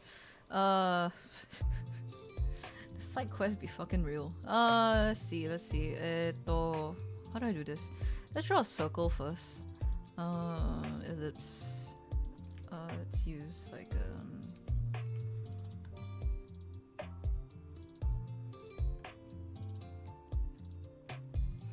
okay, I'm gonna copy the circle. Maybe not on the same layer as that. Let me do this on a different layer. Is this on this? No, okay, this is on its own layer. I'm dumb. And I'm gonna copy this layer, create new from clipboard. Now we just have this, and I'm going to have this and let's see how do I tell where the center line is?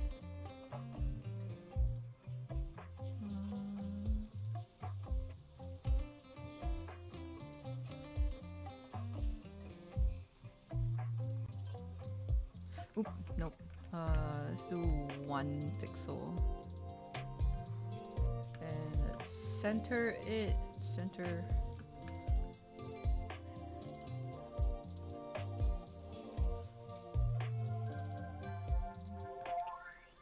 So I can select this half and then I'll delete this, and now I have a scallop shape. Now what? Let's see. Just select this guy.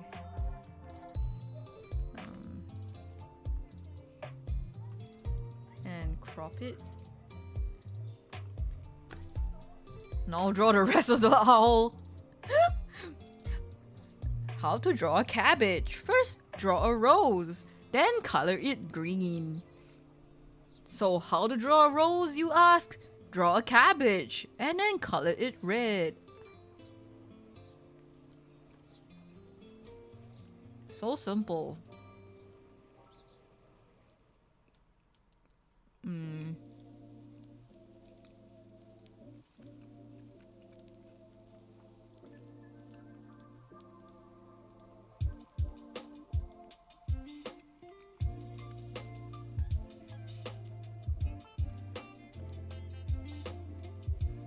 How do I register a brush shape?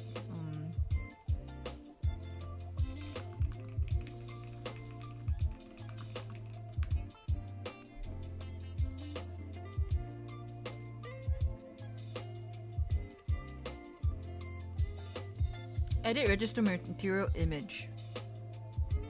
Okay.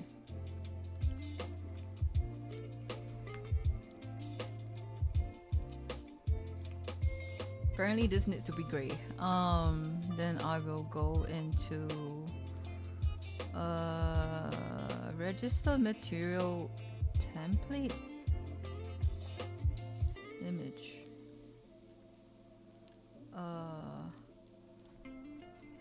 Scallop line. Save location.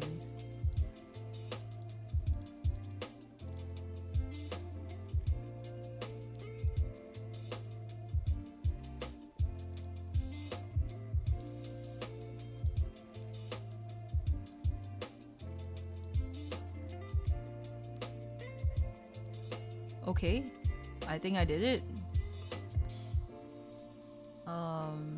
So now what I do is I will create a duplicate of G-pen to scallop pen. Okay, and then I change this brush shape, brush tip.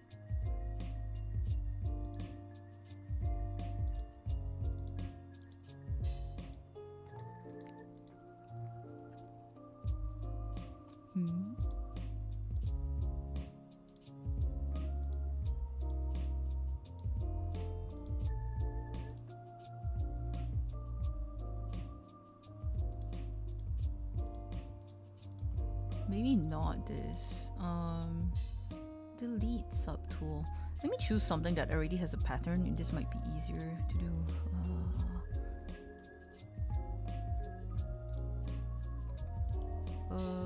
Duplicate subtool, scallop.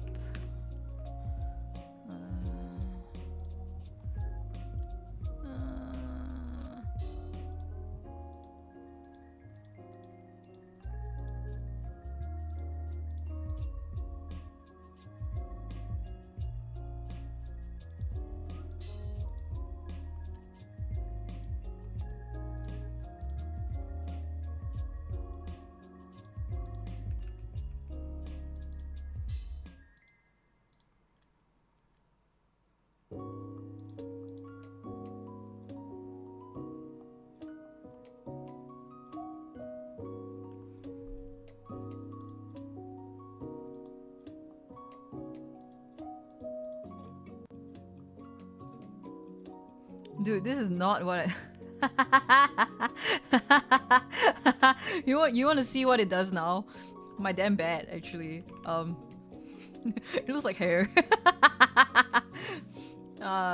Fuck that up. This doesn't look right. Let's see. That doesn't look right.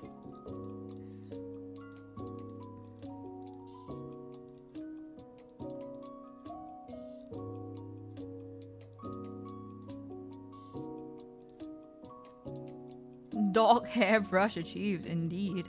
Also, I'm seeing a lot of names I don't usually see today. Hello, welcome. You guys have probably been here before, but like, it's been a while.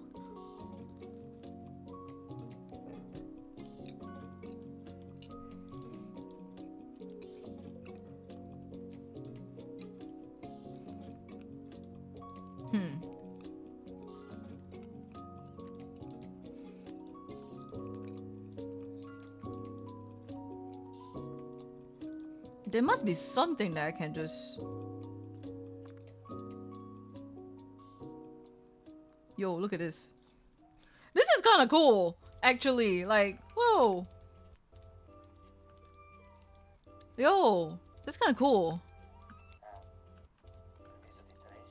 But in a year, I believe. Whoa, whoa. I hope things have been okay. Got a small question. I'm drawing like a detective. What do you see in a detective drawing? Because my one looks like an office man except the hat. A detective trench coat. Trench coat, tie. Typically, like, yeah, the hat. Most typical detectives in that era would have like brown hues to them, unless you're going for the noir kind of look, which is like black and white. But I would think like a lot of browns.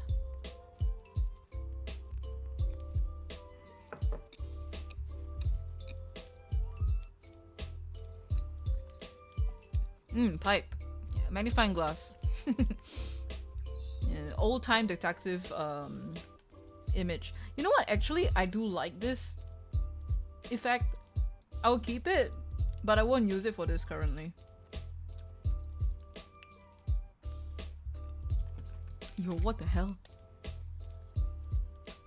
Yo.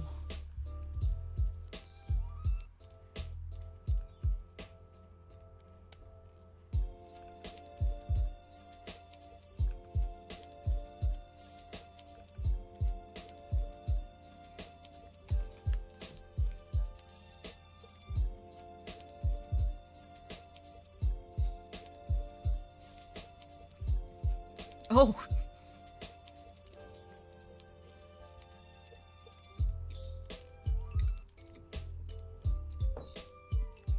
Got a notification that Steam released Inconvenient game. I thought Ika made it. They fucking stole it from me. How dare they?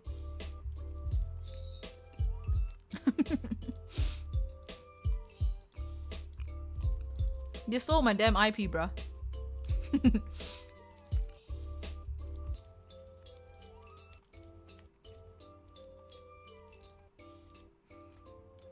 Let me rename this then. I do like it. Not use it now, but let me just... Can I rename it?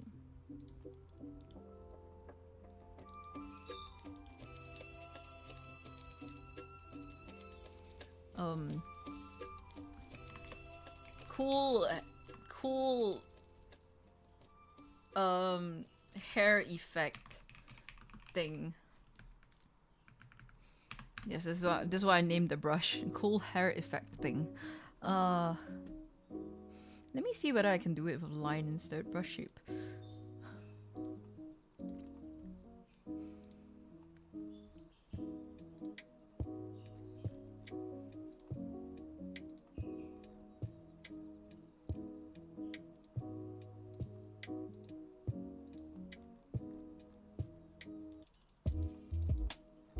Can I not add?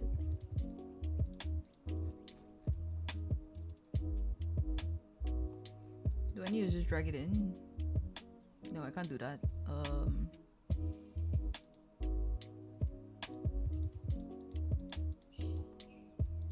Why is it so hard? The hell?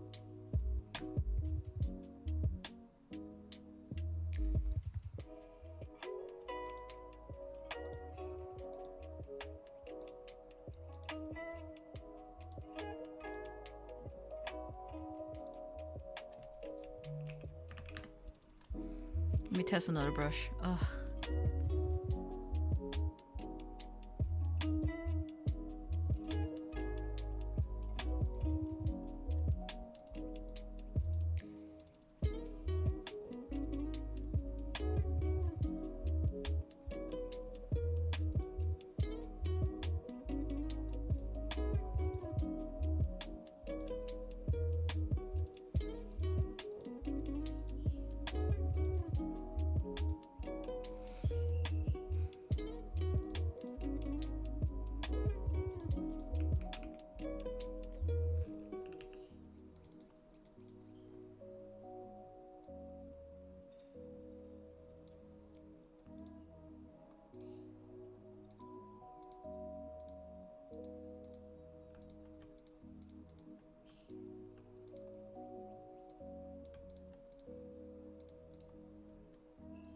Okay, okay, okay. This looks promising.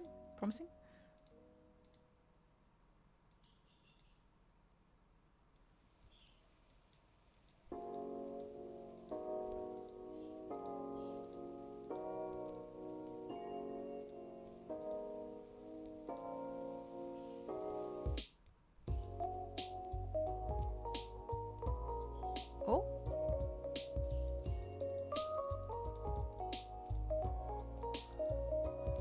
fuck. Oh, oh, oh, oh. There we go. I made it. Okay, cool. Let me rename this. Subtool settings, scallop brush.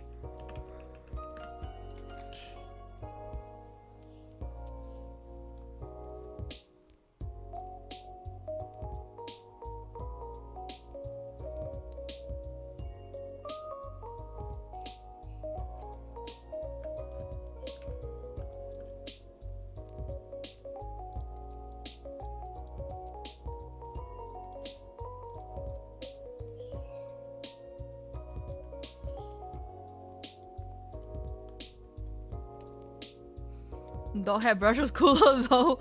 It will have its use eventually, hopefully. It's somewhere in there in my brush list. One day it will get used when I'm in the pickle. When I'm like, ah, shit, I wish I had something cooler to paint with, and then the dog hairbrush will come in handy. Bet. Okay, let's flip this over. Let's do this same for the other side. Oh dear.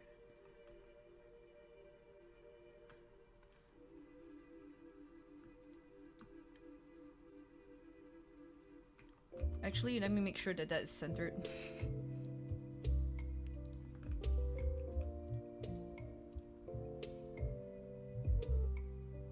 Oh, as center as I can make it.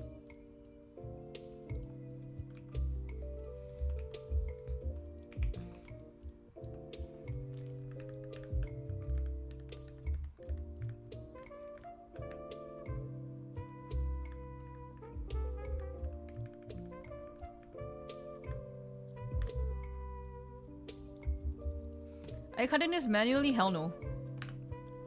I have a cutter for a reason.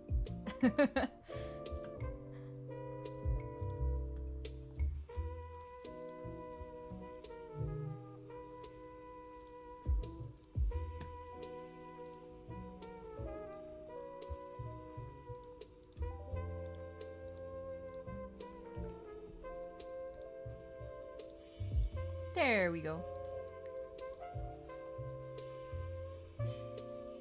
Bro, whole production house, yeah.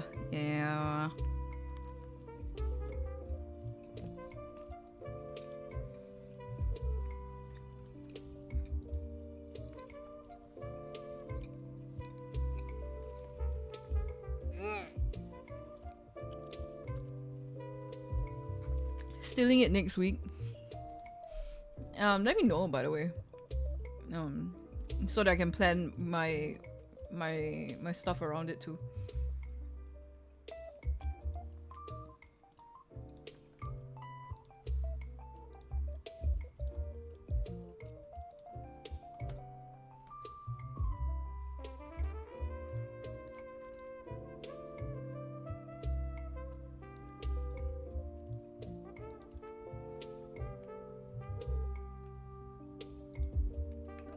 Let's see, pian label.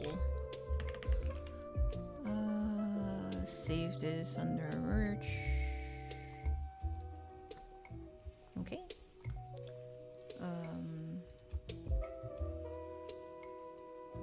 Actually, what I'm gonna do, I'm gonna open. I have this sub view window over here, which I use for references. I'm gonna open my catalog in this instead, so I don't have to keep like going between the canvases. I think that's a little silly of me. Okay, there we go. I have all the colors there that I can just reference. Yippee! not save.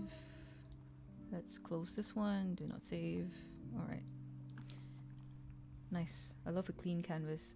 Let's see. We can delete this layer. I want to change the color of the text, so let me just select all these. And I want to use. Did I use white? I did. Okay, that's a bit silly.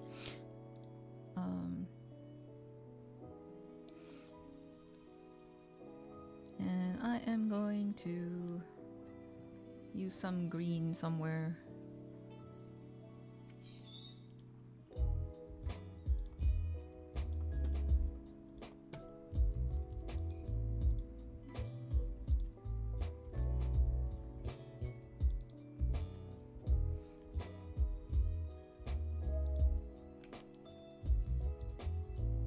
Oh my god, my eyes.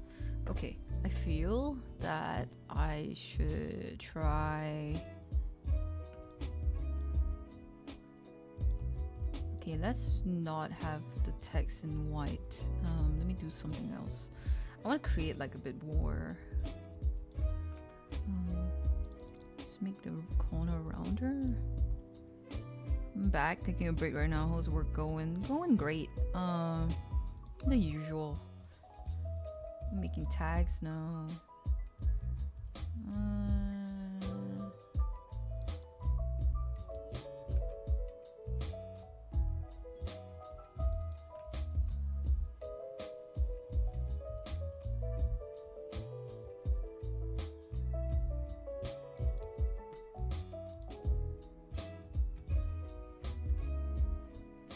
I'm gonna add another one below it, offset it by a bit, and then I'll just do this color, take this green and the young. Okay,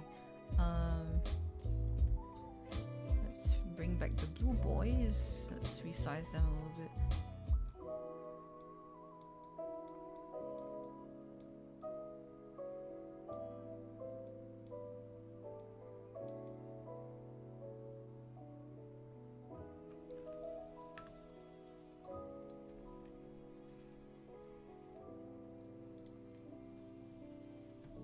I think the black is a bit harsh. Let me change that to the gray.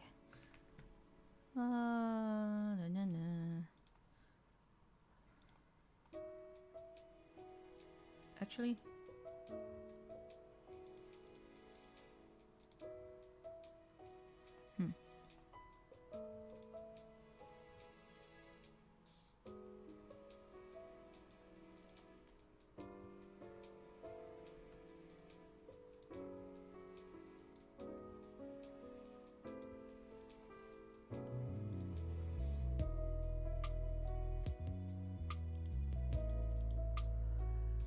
rasterize this. Probably not a good idea to rasterize it so early, but I do want to change the line gap, line spacing.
Was like in my YouTube watch history, and they were like advertising YouTube Premium. I was like, I saw it for a second and go, wait a minute, get YouTube Premium?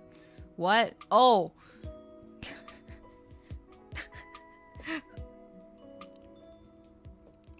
That would be amazing if they did.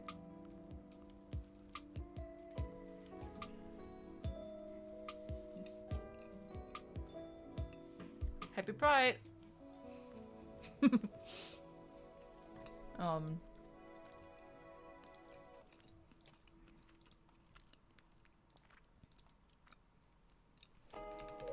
It would. This kind of funny.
I get some flowers in there.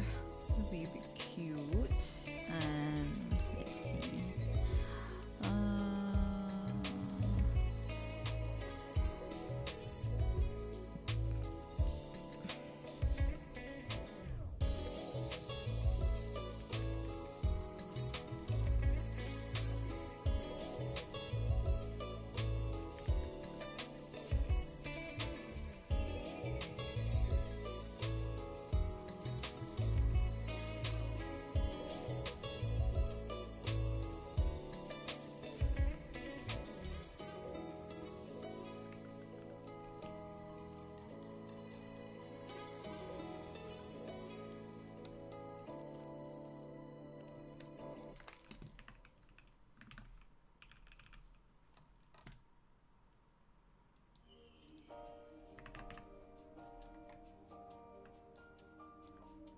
Because I need to add my name at the back. I'm gonna flip this over, but before that, change the font. Let's just use a consistent font. Let's make it smaller, and then I'll flip it. Because this will be on the back. And then go to preview. What I can do is just turn that around.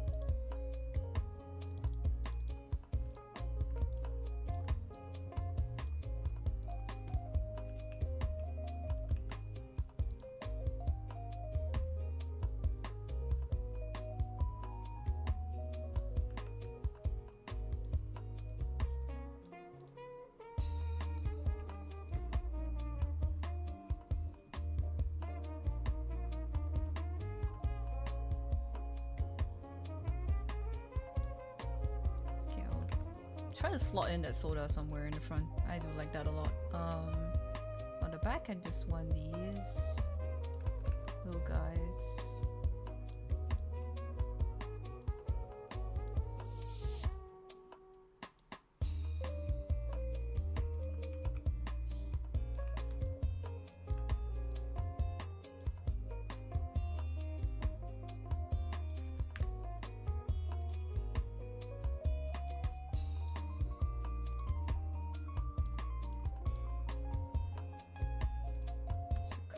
Front. flip this actually. Let's flip it like that. Yeah. And let's put the flowers. Yes.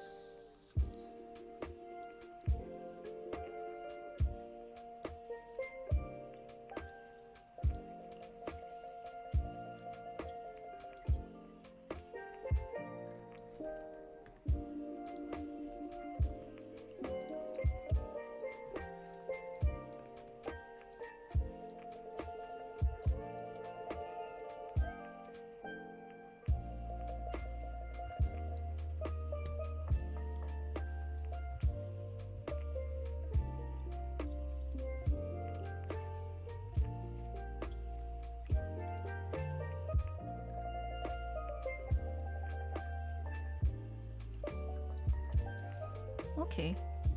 So I'm gonna print like 20 of each character. So I will save this first. So I'll name it Sunday PN label 001. Okay. Actually, hold on. Missing something. I wanted to add in the PN word. Pian literally means pieces in Chinese, and like I got to learn about the term when I was in Taiwan. I got exposed to this like just loose acrylic pieces, but people use it to decorate stuff.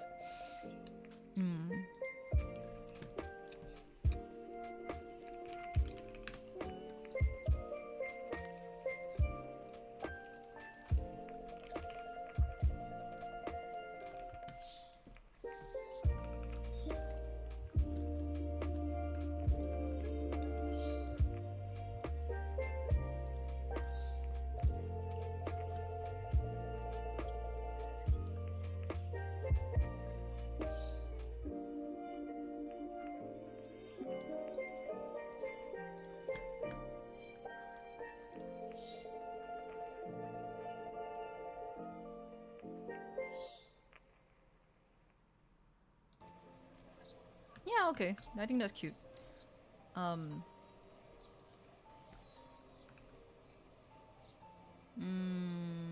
You save again.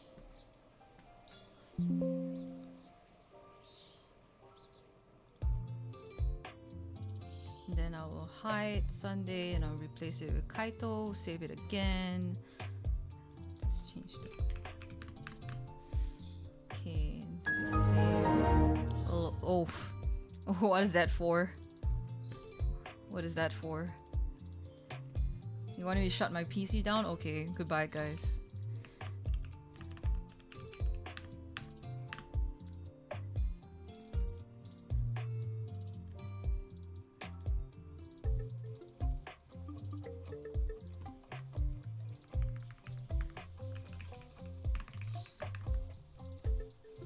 Okay, all 4 of them done.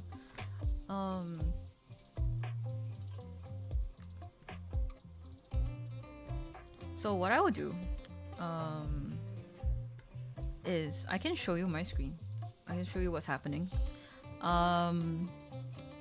You can see me. Let's make this in real time, okay? Let's do this together. Let's make this in real time. All right. I'll show you how I make the thing and how I put it through my machine.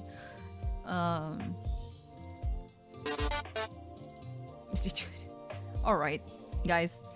Damn. You guys thinking that I live too much of a peaceful life? Is it too much of a peaceful day? Damn.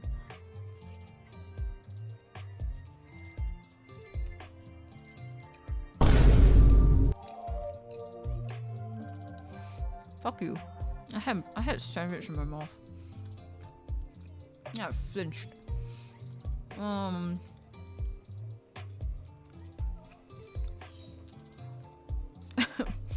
Okay, hold on.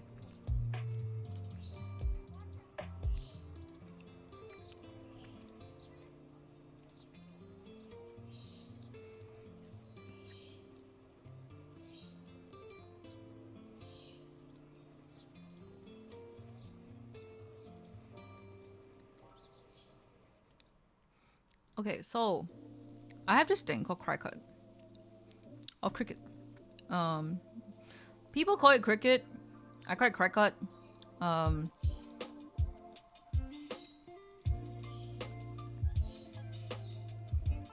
So what I do is, typically what I do is I just need a image, transparent image. So what I'm gonna do is I'm going to select everything that I made earlier. So I have this.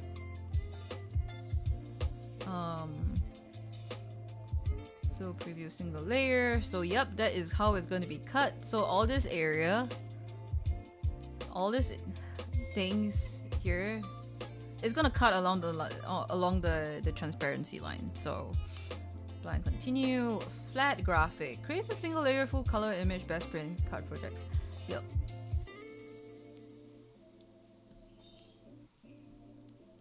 New collection label for merch.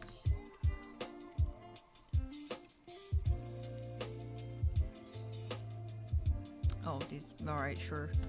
Upload. So I gotta do the same for the other 3 of them. So take a while. I'll go upload again. Upload image. Let me drag in the other one. So that would be logos. Continue. Flat graphic. Upload. Also, again, yeah, it'll be good for you to watch this part and see how I make it, so that you know what to do. You know how to prep your file next week.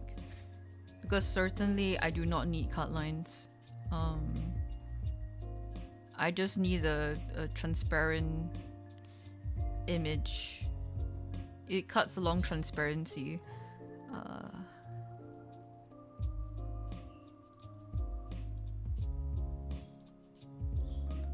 So Minato, let's go upload. And the last one is just Sunday, I think. One more. Upload image.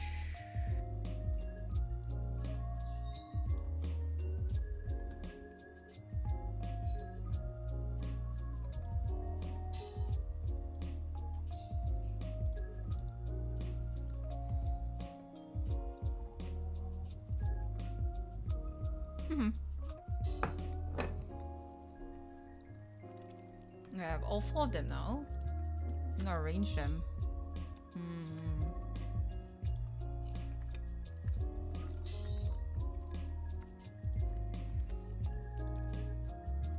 So now these are huge. You can see the measurements on top of it. It's like 29 by 24. Like, who the fuck? I'm gonna resize all of them, so I'm just gonna align them first. So let me arrange. Flip. Align to the left and to the bottom.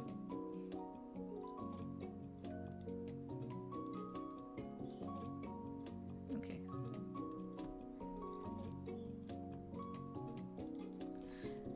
So what I will do is that I will. Can I do this? Oh yes, I can. Okay, so I set the width to what was it? 7 cm. Yep, that's what I need. And then now what I can do is I can just stack them like that.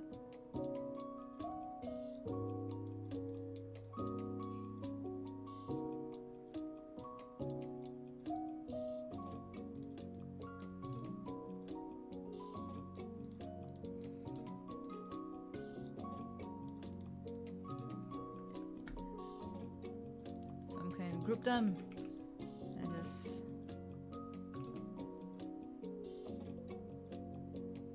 So I'm going to see how much I can fit into like an A4 size. So A4 is about 21 by 29, I think. So we kind of overshot it a little bit. Let me see if I can just rotate this. Maybe rotating it will work.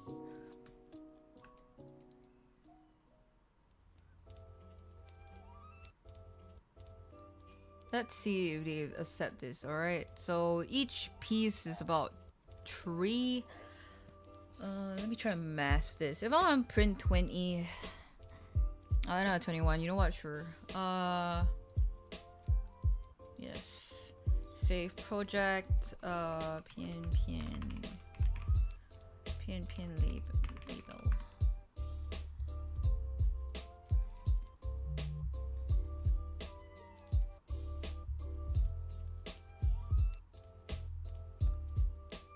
Okay, yeah. So I am limited to 8 per page. So what I'm gonna do is that, so 1, 2, 3. Cancel. Let me fix that. I'm limited to 8 per page, so I'll just delete this and then I'll make it again. Yeah, there we go. So now I have equal number of them per page. There's gonna be quite a bit of paper wastage, but this is what it is. We go A4. Yep, that's correct. So if it's 2, I need to print 10 sheets. Okay, let's print copies 10. Apply. All right. This will take a while. So I'll continue. So from here, what I can do is I can send it to my printer, and from there it will print out the arrangement that it needs and print out the guidelines for the machine to read, and then I just need to load it into the mat, and then it will and then put it into the machine and it will cut. So this is like a long process, and we'll be here for a bit.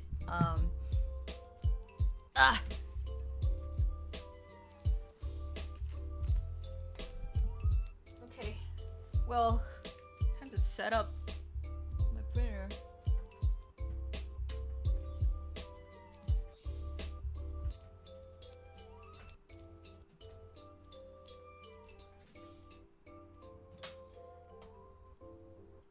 So I'm gonna print 10 sheets immediately, so I don't have to go back and forth. Let's see. Let's turn on the lights. It's freaking dark. What the hell? So it's 6. No wonder.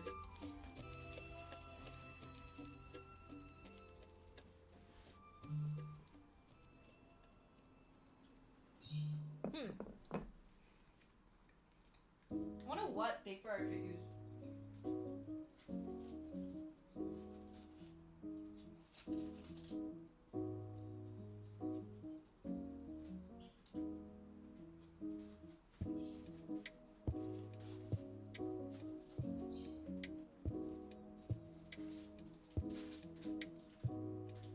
Do I have enough?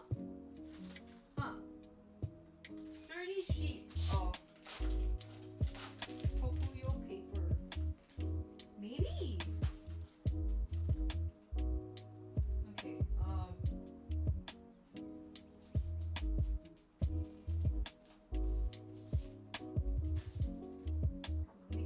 1, 2, 3, 4, 5. Yeah, that's 10. Alright.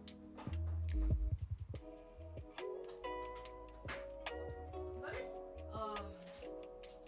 pretty good printing paper in a small like packet from the brand Kokuyo.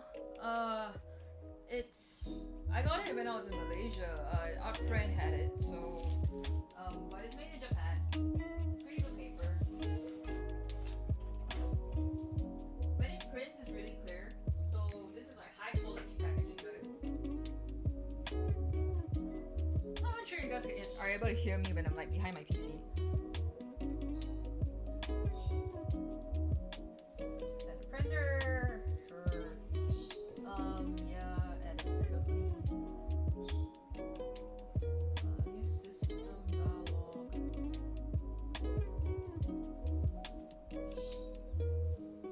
Preferences. Hi. Okay.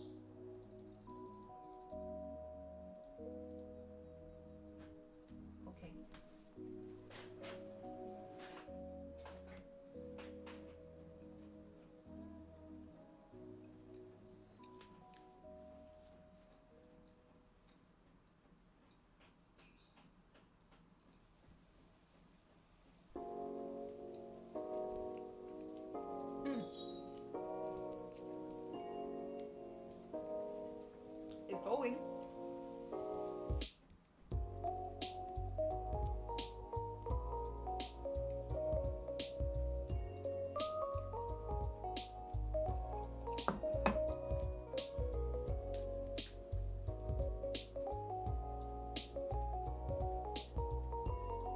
Oh yeah. Oh, okay.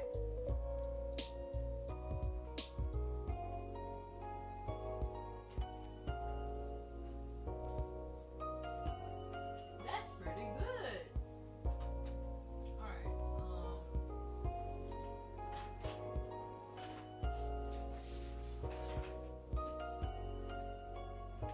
Okay. So what I have now in front of me, you guys gonna hear a lot of noise because I have a plastic that covers the mat. This mat will allow me to stick the paper and then put it through the machine. So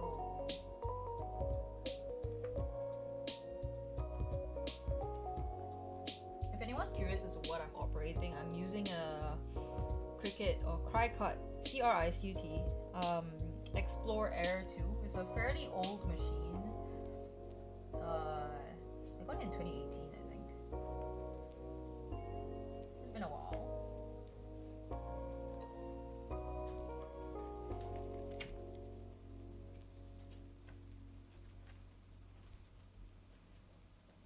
And I've been using it ever since.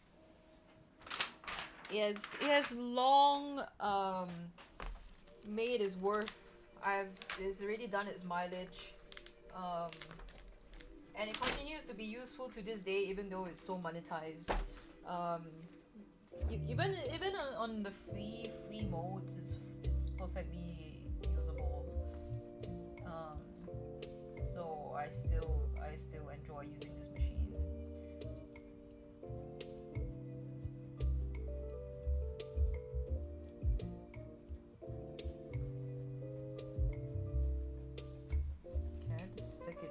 Carefully to the sheet because I don't want it to shift when it's cutting.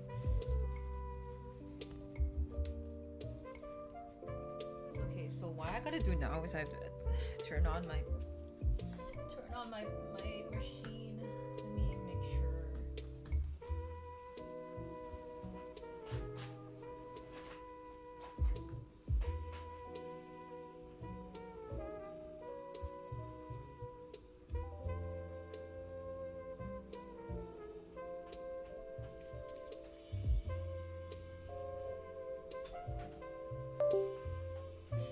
Okay.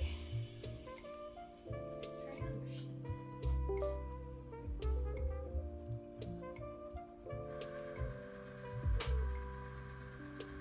Oh, you noisy bitch. Okay, here we go.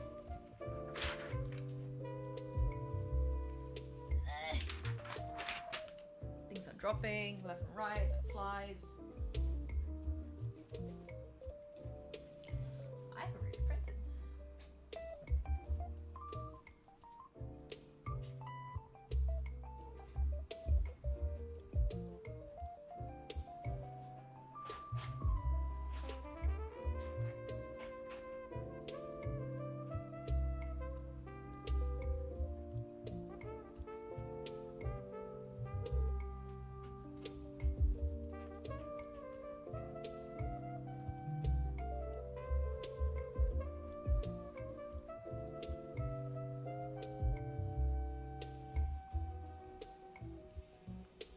Is it not connecting? Why is it not connecting? The phone?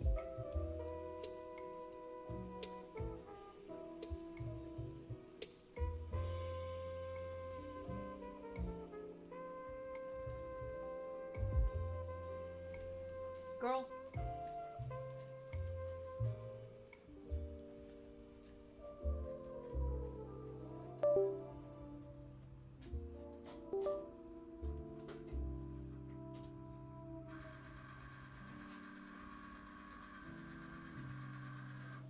It can be a bit finicky, so sometimes it just does this.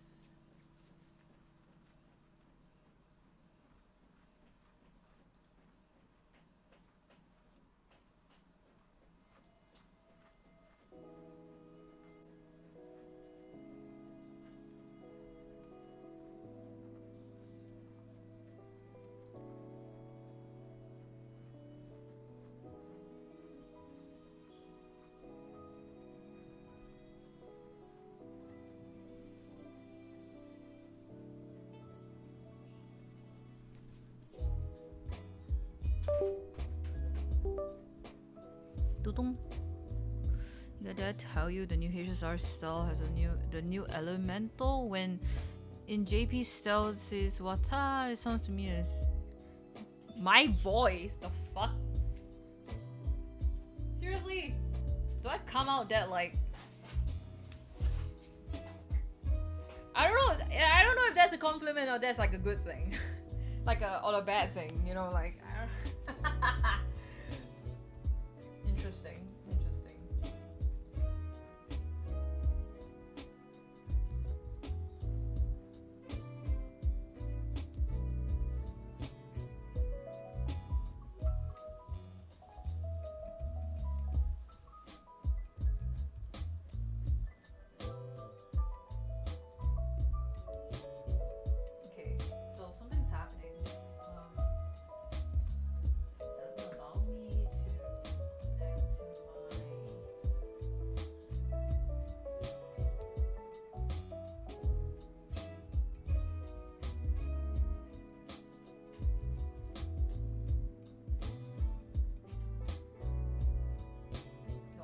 Then you connect. Okay, cool.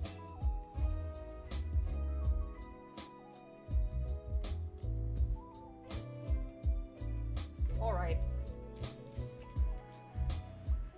Oh, how many GSM is this?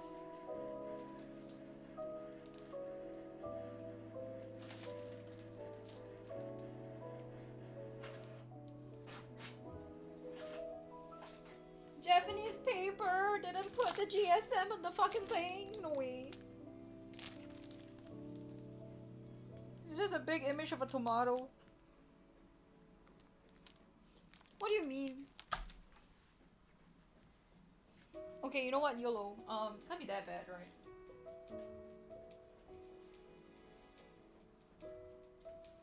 First cut. Ah.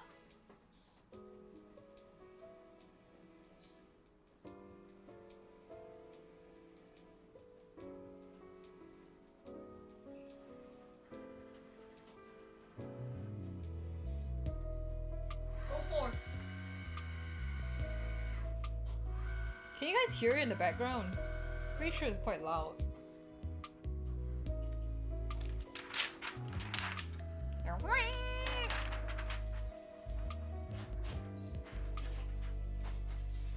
Maybe I do make the mean dumbass sound like wata. I would. Maybe I'm voice actors. Maybe I'm voice actor worthy. I don't know. Funny thought.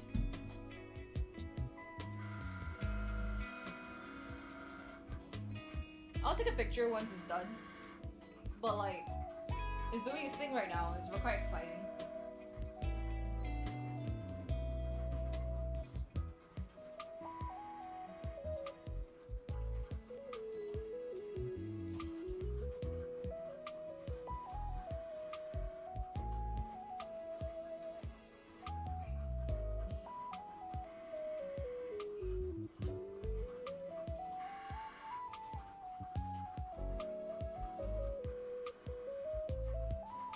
I think this is so fun. Wait, let me video this to you guys.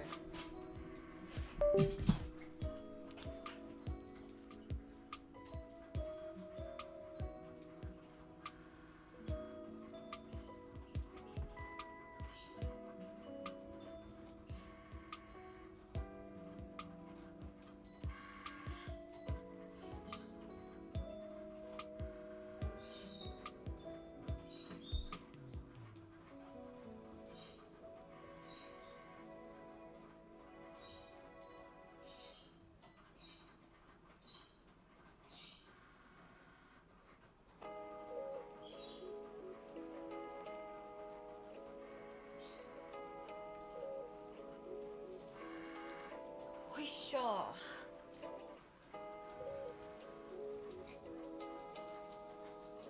Maybe upload it to like Discord, probably.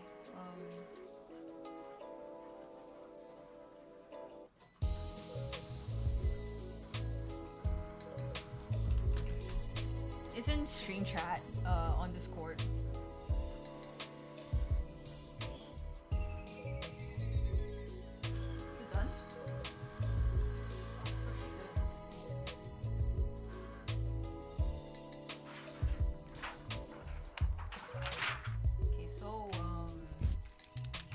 be quite a bit of back and forth from now. So I'll be going behind to get my printout. Oh, it's perfect. Yo. It cut right through.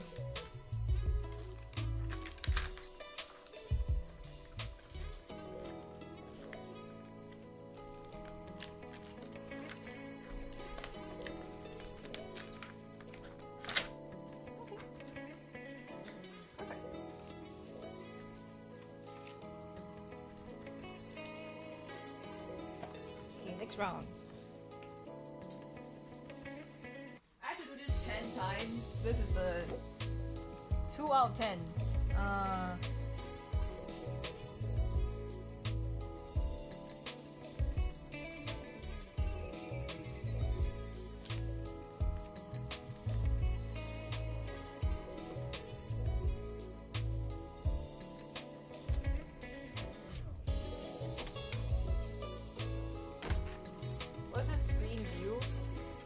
That's my cutting machine. That's what you guys are seeing. So hi, Kai.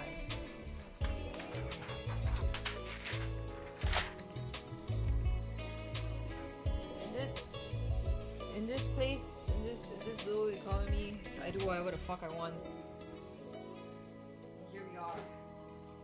Making labels on the stream and me going to the back. I don't even know you guys can hear me.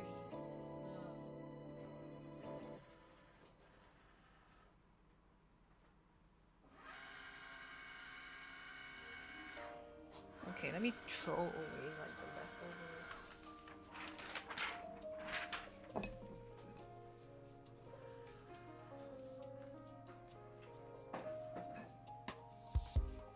I need to constantly clip this place clean. Oh, I have no space.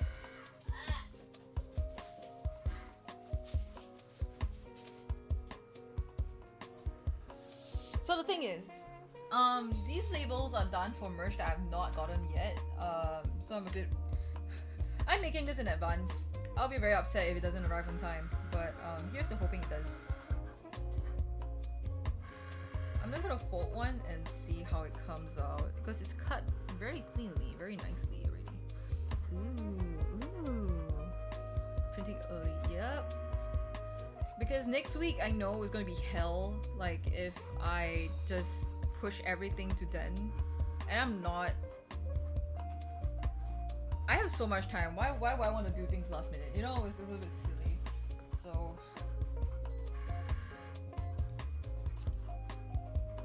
I'm gonna show you guys how it should look like.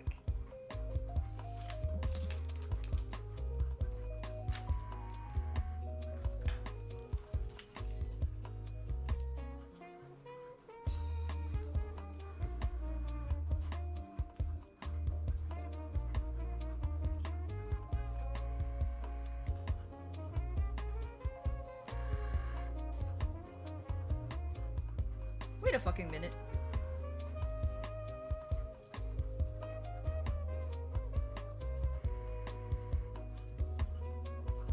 Why did all of them print Sunday? What? What? Wait, this is so weird. Frosted acrylic? Nope. Yeah, the tiny acrylic bits that people use for like oshikatsu. Oh, this is so fucking weird. Why is it all Sunday? You guys can see on the screen, right? That it's not just Sunday, it's like logos and like the others, like there's two of... All of them are Sunday. What the hell?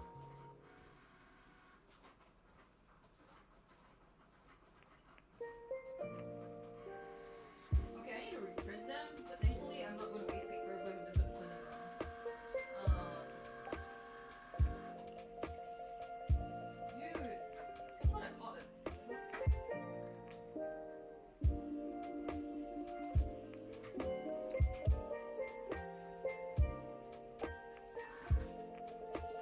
The only thing I'm wasting is printer ink, I think, but better than wasting paper.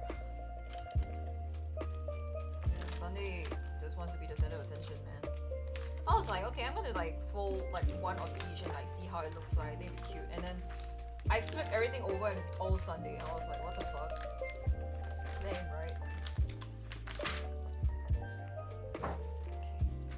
Okay.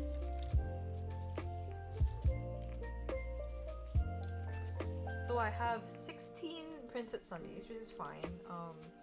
I just need 4 more from him. So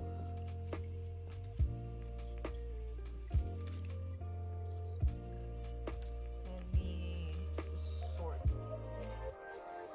gather them so it's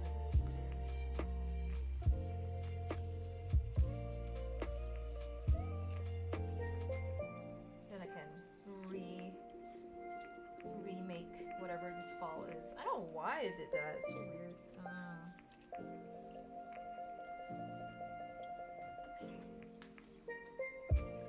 All right.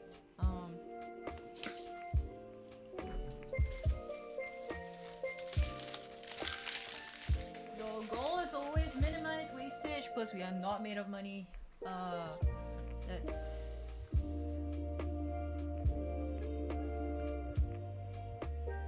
send to printer.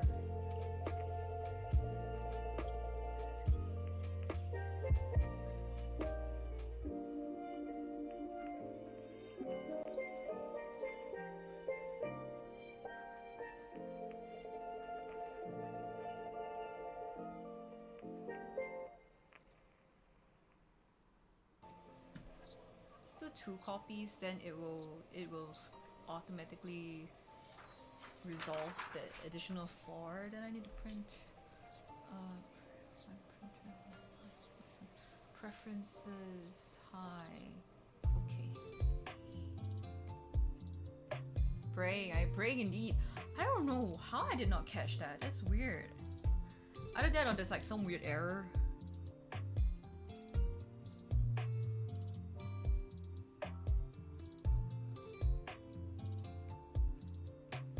I know why Leora says that like sorry to me in advance. I know why now. I just saw it. What the fuck?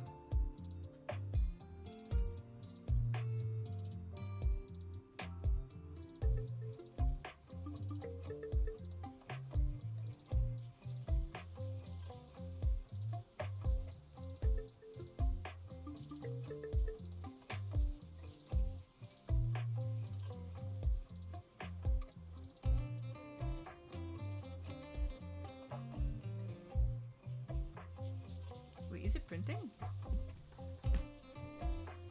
Did it print? It did not print.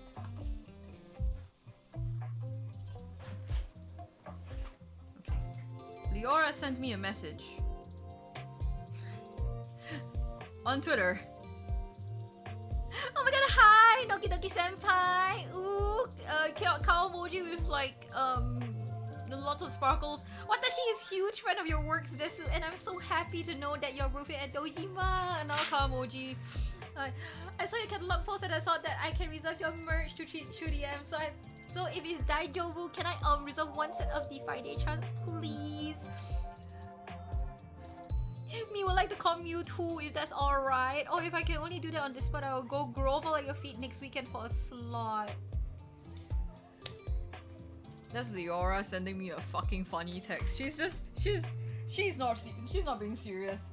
She's not being serious. She's just here to make both of us feel uncomfortable. I'm gonna kill you actually in Minecraft.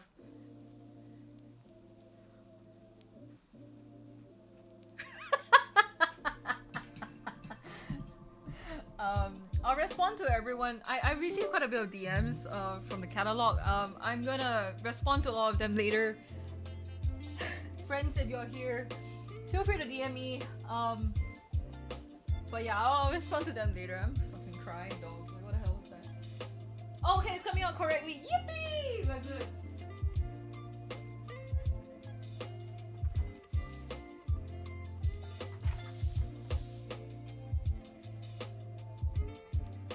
I'm on the floor because I have a lot more floor space than table space at the moment. I'm just gonna be on the floor for a bit.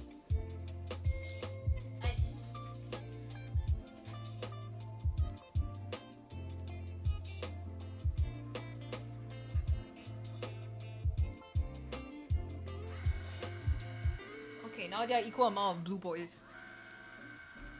friendo is funny. Freaking Leora. That's Leora. God damn it. Pure cringe. Yeah, I don't know what she's smoking today.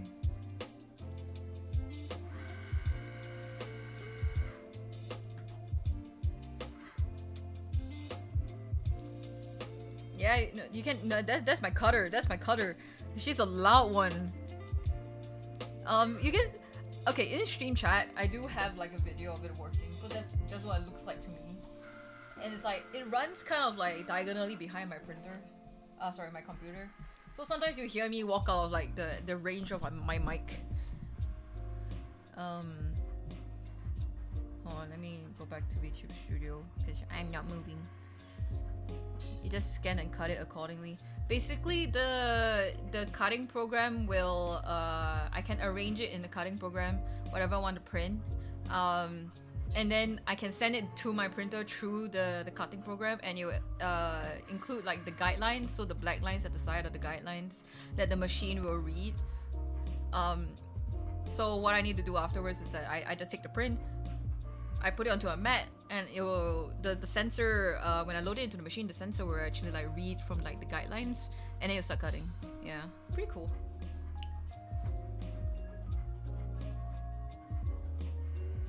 At the start, it took a bit of like brain work. I'm like, so I never print. I have to get used to the fact that I cannot print anything without using like the software, the cutting software. Because if I do, then it doesn't have the guidelines, and then it can't cut. So yeah.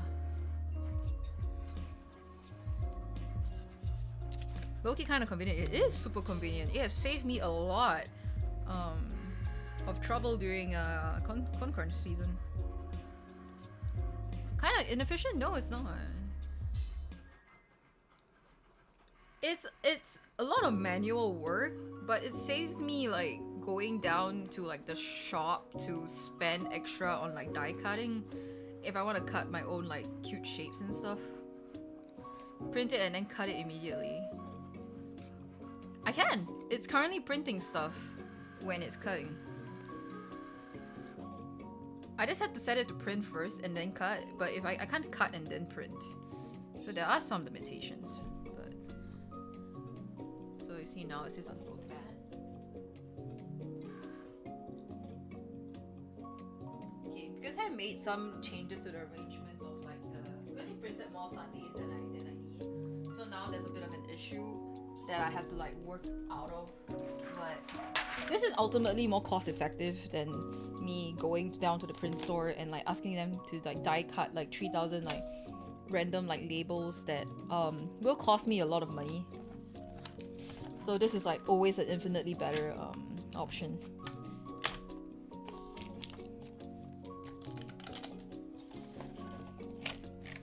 You can hear me ripping out the paper from like the sticky sheet.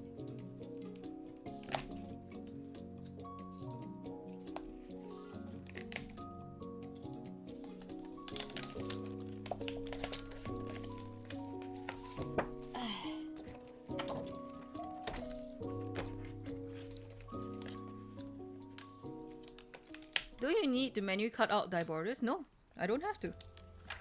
It cuts everything for me.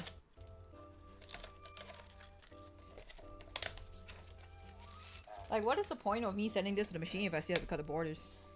I can show you guys how it looks like in a bit. Let me just resolve this issue and let it go on auto mode, and then it should be fine by then. Shit, where did the plastic go?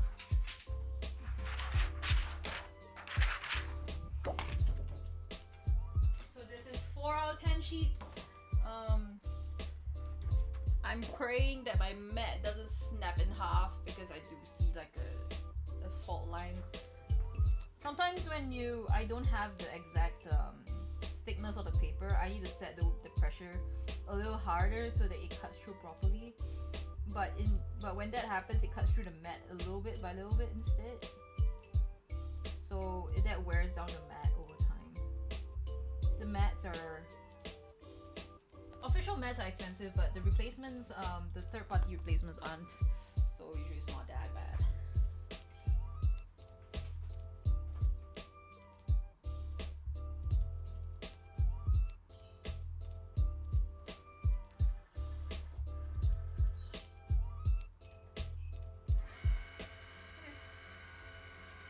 So let's let this run. How to wobble thick R sheet. It's not thick. It's just plastic. So this is like the plastic film that protects the sticky mat. Because it has to be sticky for the paper to be adhered to the mat so that it doesn't slip while it's cutting.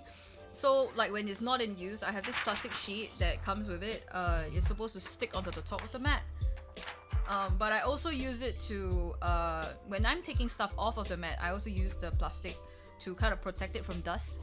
Because I have to lay the mat, the sticky side down so that I can like kind of bend it to get the paper off it. It's a bit of like a, you guys will have to imagine this because it's a lot of work. A lot of manual things that you don't see. It's a little bit hard to visualize. Yeah.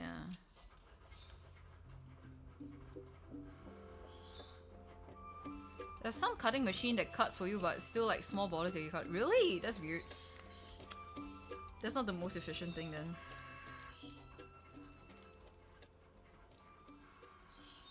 Well, back in the day, back in 2018, I paid 400 for this baby. So like, if it didn't do it, if it required me to still cut shit, I would be mad. You know, like.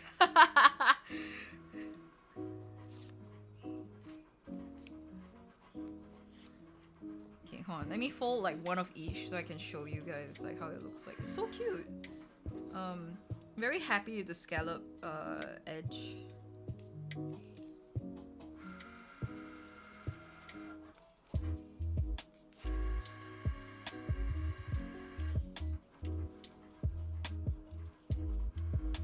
Long-term investment, yeah. It is long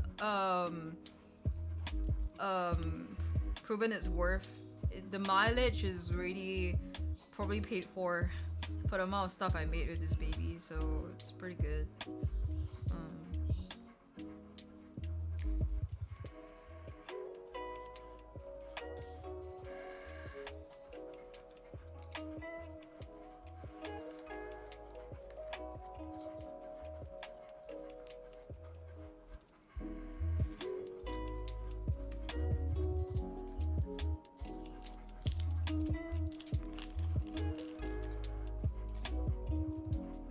I was going to like do merch for a long time because it's really one of like my favorite hobbies.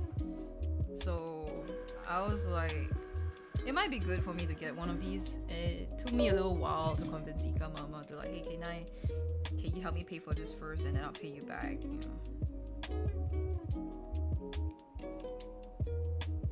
Okay, let me send it to stream chat. You guys can take a look at it. This is how it looks like. And I'll go back to VTube Studio. Ah, the silence is deafening. Okay, last sheet cut before I rearrange them to not include Sunday anymore because we have too many Sundays.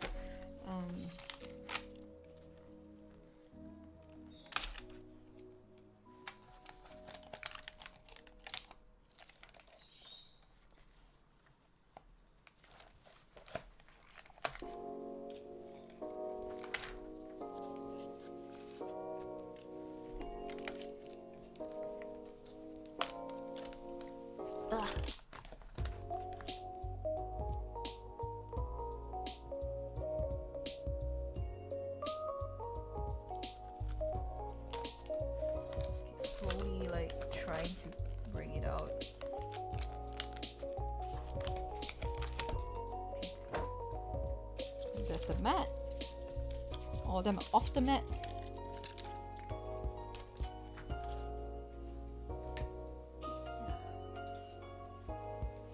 Okay, let me slowly arrange them. This is Minato, Kaito, Sunday, Ghost.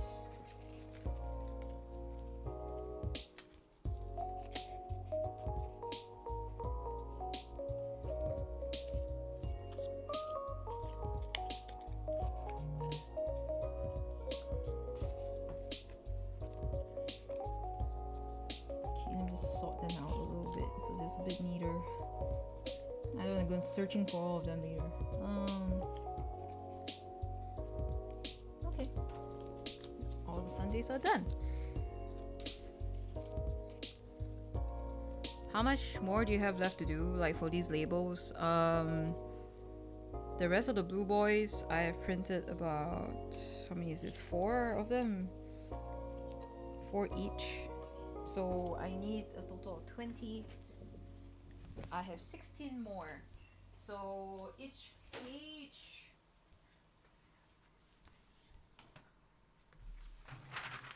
sixteen times 3 designs. How many is that?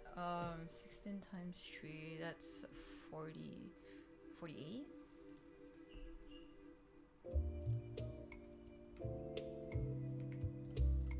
Yeah, that's 48. So I can put a maximum of 8 on each page. So it'd be 6 pages. Okay. So I'll come back here. So this is the arrangement. I'll ungroup them.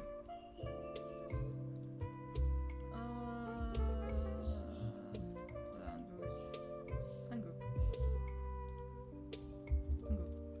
I'm gonna take out Sunday. Goodbye.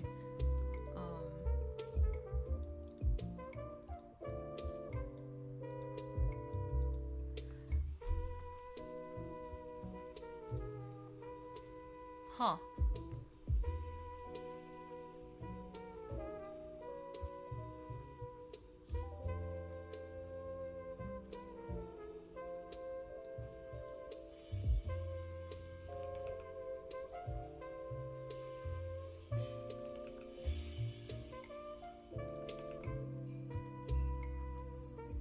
Let's see if this is possible. Ah!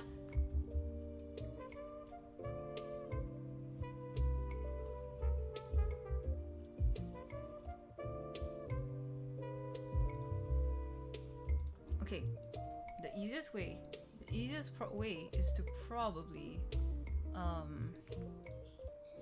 just print the same character at once first.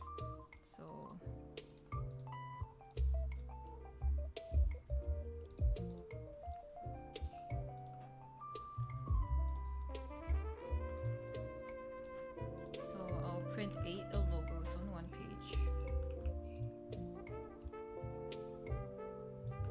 So basically it's just 2.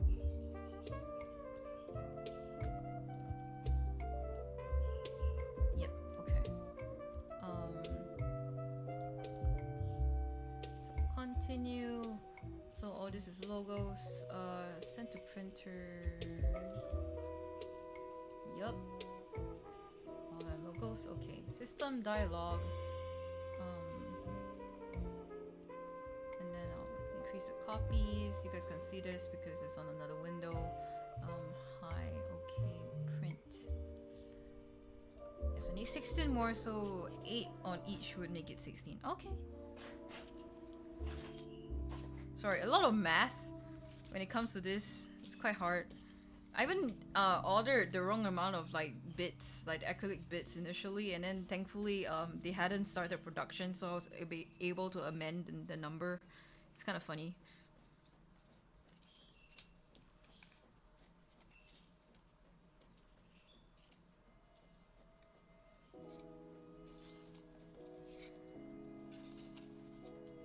So now that I'm here and I have a lot of them printed already, I am gonna slowly start folding them in half, because well, they need to be folded in half. Technically I could score them in using the machine, but I don't have the scoring bit, and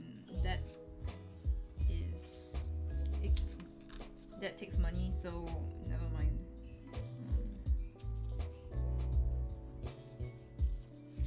Actually, my rotary has a scorer. Hold on, let me get my rotary.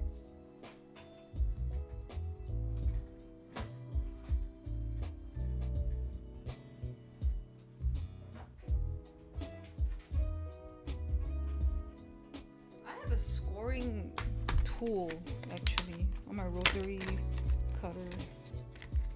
sorry, I have a bunch of different shit. Yeah, I have a bunch of different shit. Scoring. Yeah, it is. Hey, Coral. They don't give you all the blades. So you, like, if you want certain blades, you gotta get them separately. And I think it makes sense because not everyone needs the same kind of blade. Oh.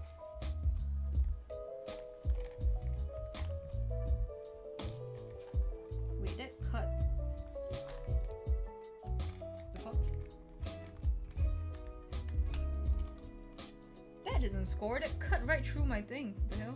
Wait. Hold on. Test paper. Where's my test paper?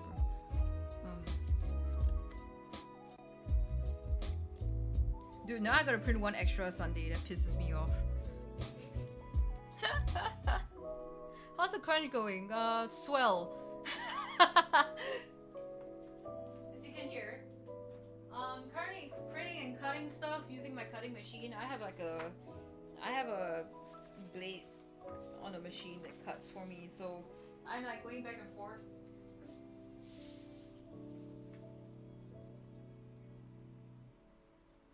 Sometimes I disappear to the floor so you can't really hear me. Okay. And then I send this to cut.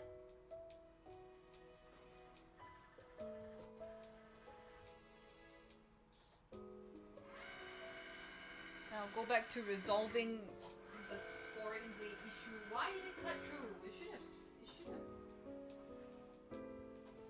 Dude, it's called scoring, not cutting. Why did it cut? Is it too old?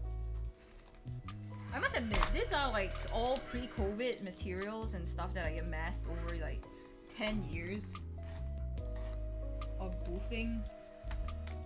So like, dude, this is not scoring, it's a blade. That's crazy. Why? This was wrongly labeled.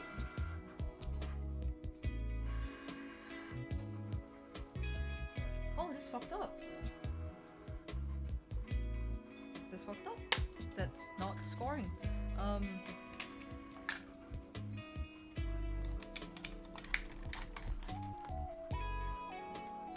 That is a blade. What the fuck? I was so sure that this was a scoring blade. Why? It's even labeled scoring. I think they gave me the wrong thing.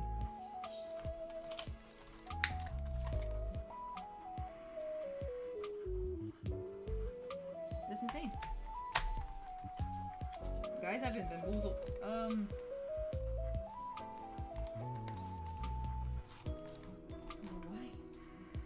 Why does it cut through?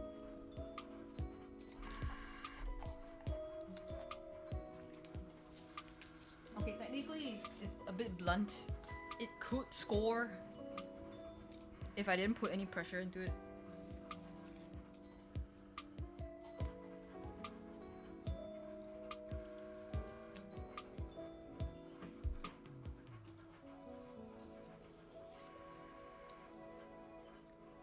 Let's try again, okay? Let's try again. I'm a bit nervous. Let's not put all my force into it. Why?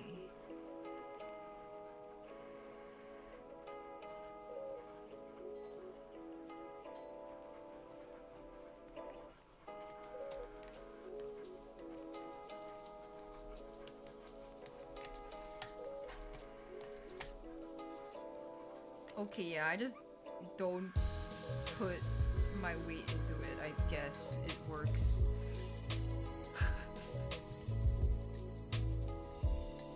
the concept of scoring is lost on this Japanese manufacturer. Laughs. Hold on, let me get this off. Hear a lot of paper noises because I am wrestling the sheet again. Where is my plastic? I keep losing the plastic.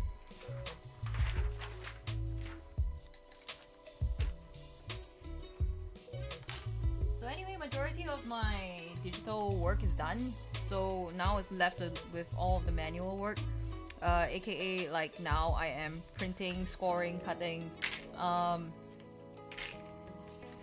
packaging. There are a lot more things that go beyond just doing the art. We have to think about how it's presented, how later on I'll have to figure out how to arrange things at my booth. It's so stupid because like I thought that this year I was gonna go slow. Like I refreshed most of my catalog, right? And majority, I think 80 to 90% of the stuff that I have there are new. So like I was assuming that just a quarter of my usual booth size would be enough because I won't have that amount of, I won't have the same amount of merch to display as I would normally, like for the past few years. But no, I made the catalog, and then I realized that I'm still using the same amount of fucking pages that I use anyway for like my catalog. And I'm looking at the amount of merch. Actually, I have the same amount of merch. So, who am I kidding? I made a fool of myself. So now I have like a quarter of like the booth, but the same amount of merch. So I had to figure out how to do this.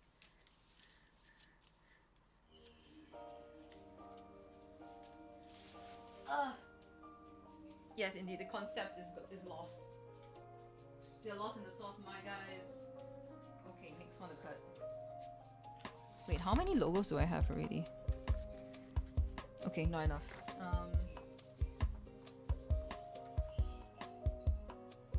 So what you're seeing on the screen is my cutting machine. It's software. It's proprietary software.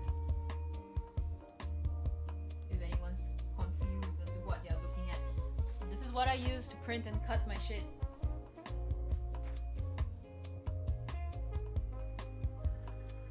Like the reason why I needed to use my machine is because I decided that I want to be extra and I wanted to cut like a cute like scallop like pattern, so like the little like curled lines, the little semicircles, yeah. So I'm not gonna do that by hand, that's too much work, so I was like, yeah, I'm gonna use my machine.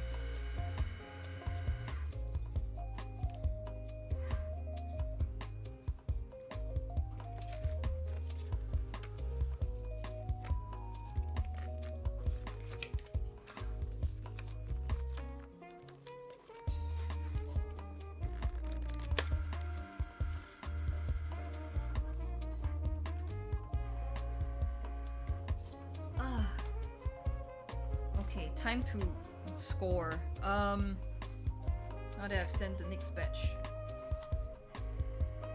I'm gonna be so careful. I'm not gonna just like slice through this thing again.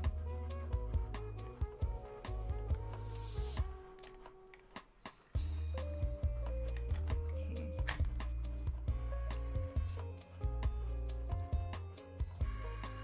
Okay, scoring is so much better because as I try to fold it with my fingernails and then I try to like flatten the fold line out, it does leave a bit of scratches on the paper.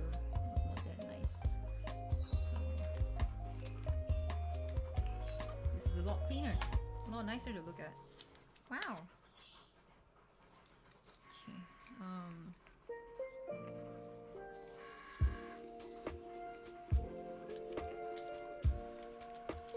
Seems like a shit ton of work. It is.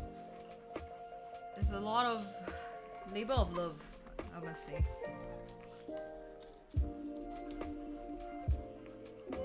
And I'm only at like this point because like, I mean, I've been doing things for years and I tend to take, I'm a bit more serious about the way I present my stuff now. I used to be like, ah, whatever, you know, not that serious. And I think that's fine. But I'm challenging myself to be a little bit more particular. I think that's the only way to grow, is when you get more detailed and more particular about the things that you want to make.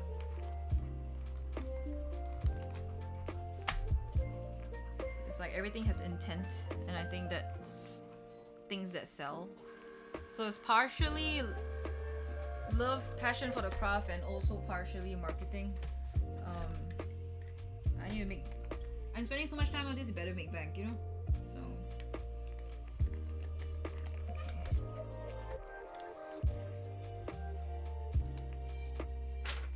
Would Ika perhaps open your own merchandise shop? I do have my own merchandise shop. It's just that it's seasonal. So when I have the time to run it, and then I'll run it, like I'll open it. But when I don't, I have it closed so that I don't send stuff out like all the time. Because making multiple trips to SingPost is hell. I'm pretty sure you know.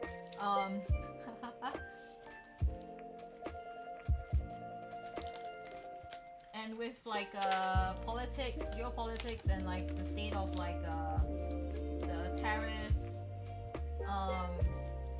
fuel shortages, keeping things running all the time is like crazy amount of like monitoring for like current issues that I don't have the time for.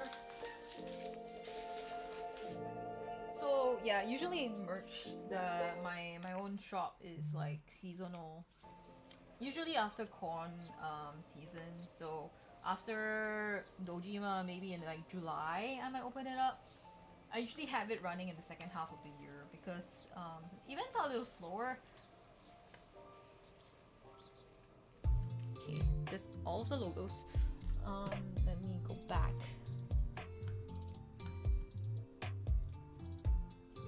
And now I delete logos.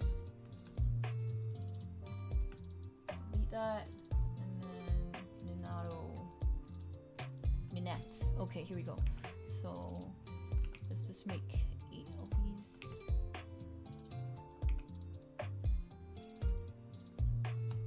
And then make. And then you do this again for me. Continue, send to printer. So next, use system dialog. And then hi. Okay, right. Has Ika nom dinner? Nope. But I had 2 sandwiches just now. Very late lunch. I woke up at like 1. And I was so busy because I set my catalog to go out at 1 p.m. So it's all on my social media now.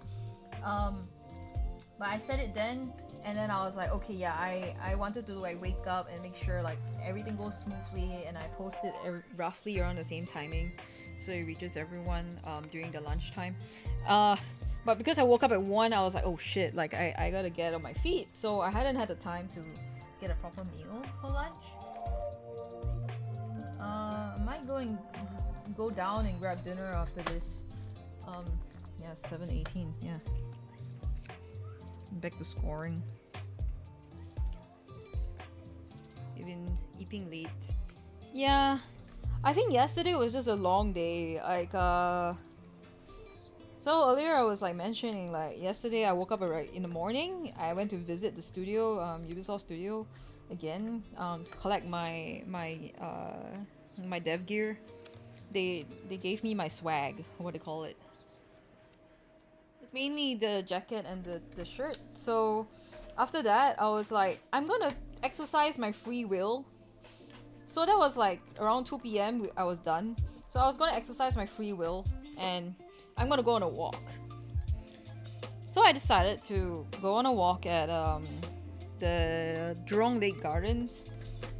So what happened is that they have combined Chinese garden, Japanese garden, and the lakeside garden into this big park called Jurong Lake Gardens, and it's fucking huge, TM. So I went there for a walk throughout the afternoon, settled down at like a cafe canteen kind of place. Did work for like 3 hours, went home by dinner time, made myself dinner, and then I continued making my catalog all the way till like 3 a.m. and then I slept. So that was a long ass day.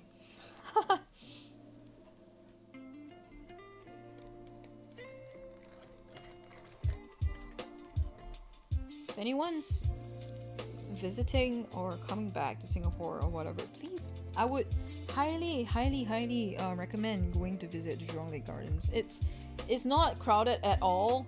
It's not touristy by any means, which is what I love. Mid-afternoon is very barren because it's hot, but it's so peaceful. It is so peaceful. The architecture, the gardens, everything is wonderful. Like, it's so whimsy. Exploring everything by myself. It was a good few hours of just alone time for me to like touch grass, feel like myself again amidst all this work. Kung Fu turtle. You're gonna meet the tiny ass 7cm turtle. I'm not sure about the Kung Fu one. There is a statue of Confucius over there. You can meet him instead. I think that's a lot better than the turtle.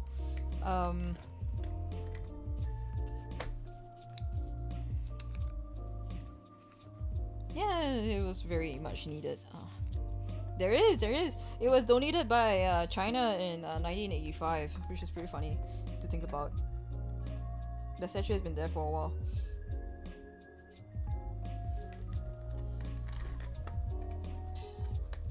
Okay, I heard the printing stop, so I'm gonna go grab that thing. So this time it's midnight. Let's get it onto the sheet.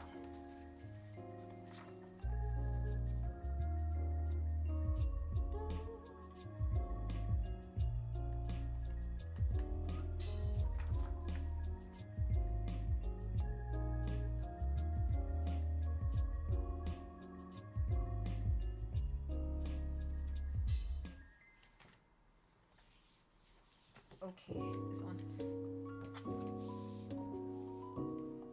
Textbooks for students in year 3 replaced a year ago, but the previous ones talked about Singapore, including Malayan Park statue and the tree gardens. Seriously? Banknotes being in 4 languages? Seriously? Really? That's interesting. Okay.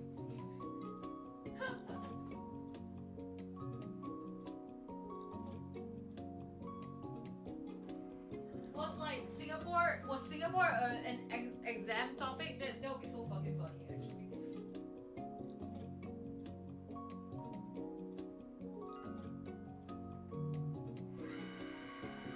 But very interesting. Nice to know.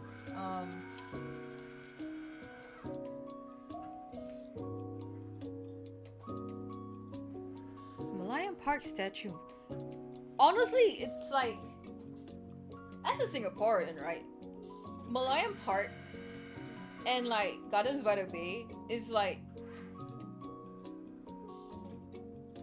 the worst places a tourist could go to expecting to see like Singapore culture. It speaks nothing about us.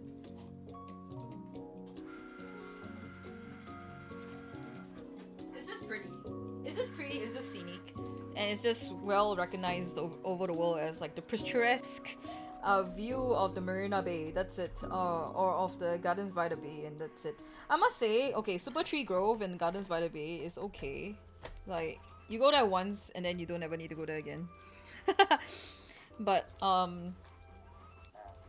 I'd say that like my favorite spots to hit if I was a tourist would actually be like Chinatown, maybe Chinatown, Little India, and Haji Lane, Kampong Glam.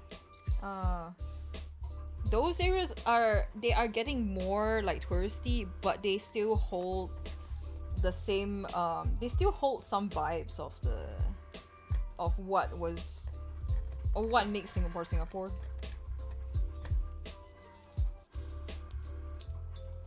They have character in each textbook from a different English-speaking country. It was replaced with a Canadian teacher, much like me. They also talk about Malayan cookies. Malayan cookies? Really? Wait, what's so special about Malayan cookies? The hell? I've never heard of that. I'm Singaporean.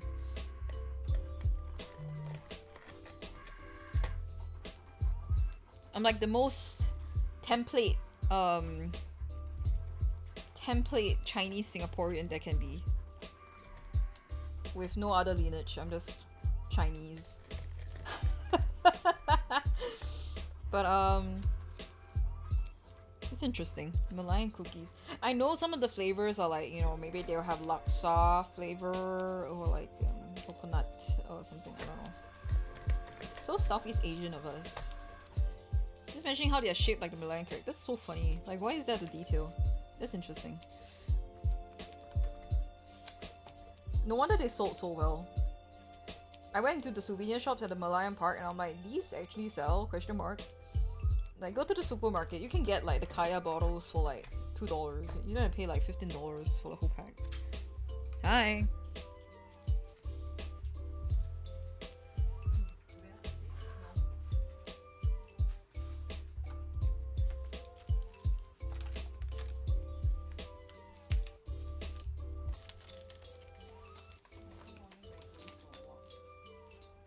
Tomorrow? Where? Okay, wait, don't say it out loud right now. Give me a second.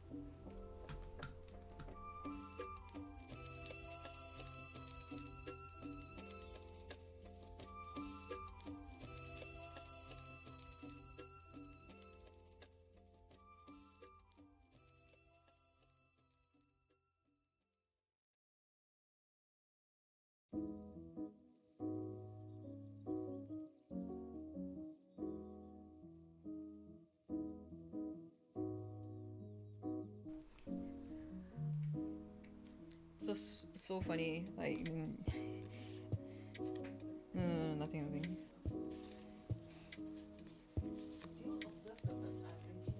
No, you didn't tell me to. Okay.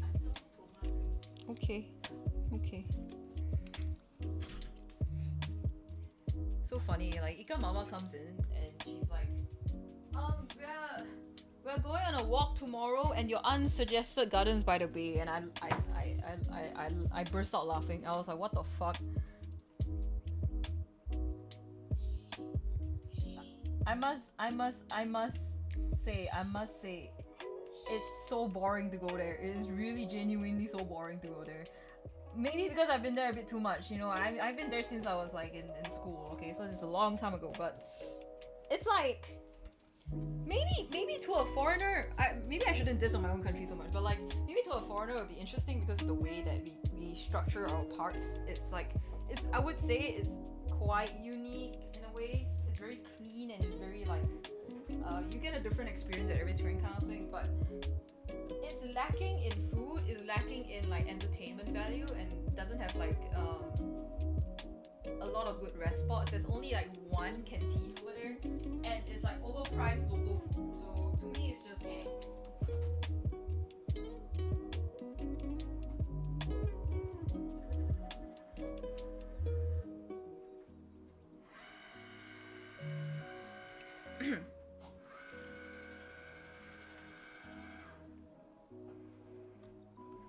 Yo, Tamil? Yeah.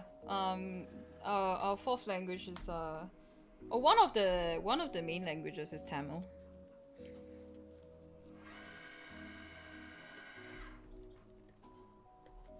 Pretty sure much peeps don't speak much of their mother tongue languages now. Yeah. Actually, I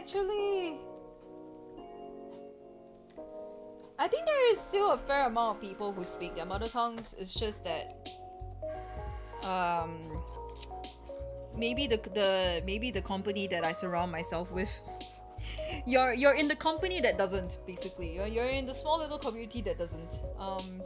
Because we are so online and we interact with everything that's in English, so it's very different for us. But there are still quite a number of my friends who speak primarily Oh!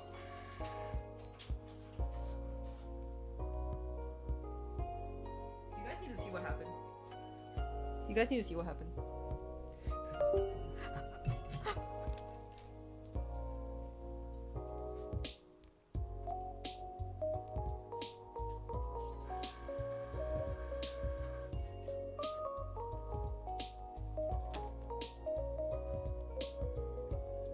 I'm gonna put it in stream chat on Discord?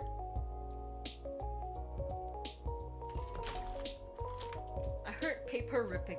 I heard paper ripping. I flinched and sprang to the cutter.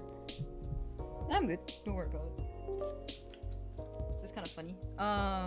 Sheet. Okay, that's one sheet gone.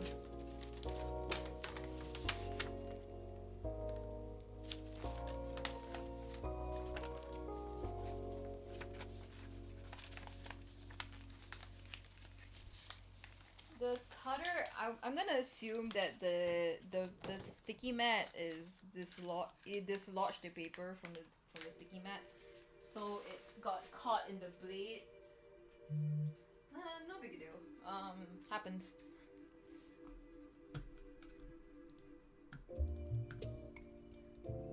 I just had to print it again, so it's fine.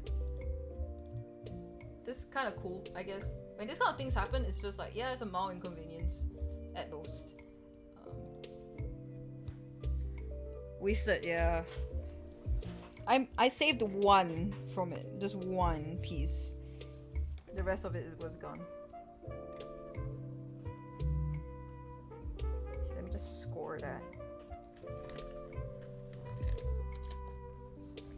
I actually do love visiting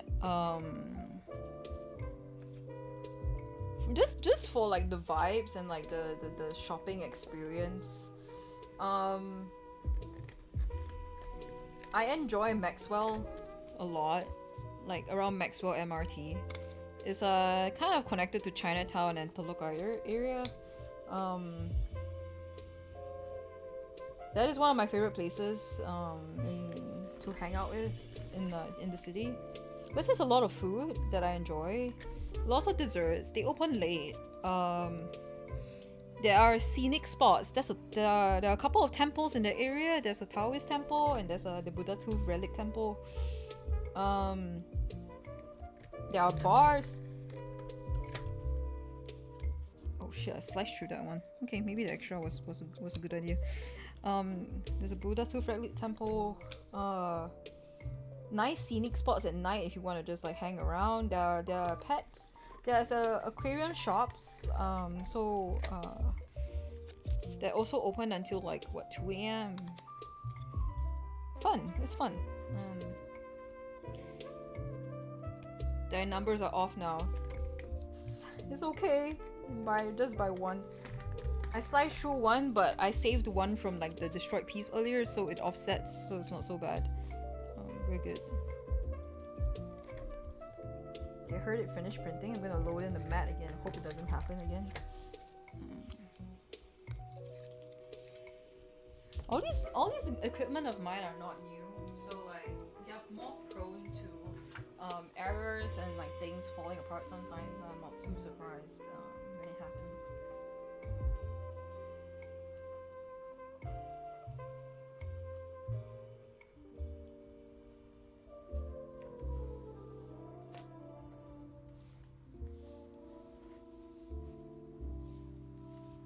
Okay, hopefully this works.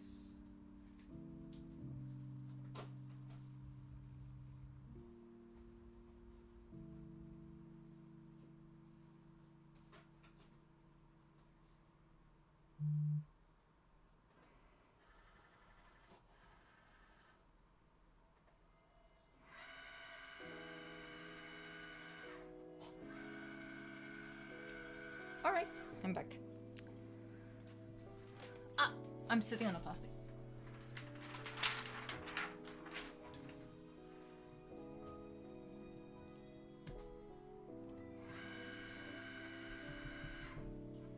Okay, back to scoring. Merch factory.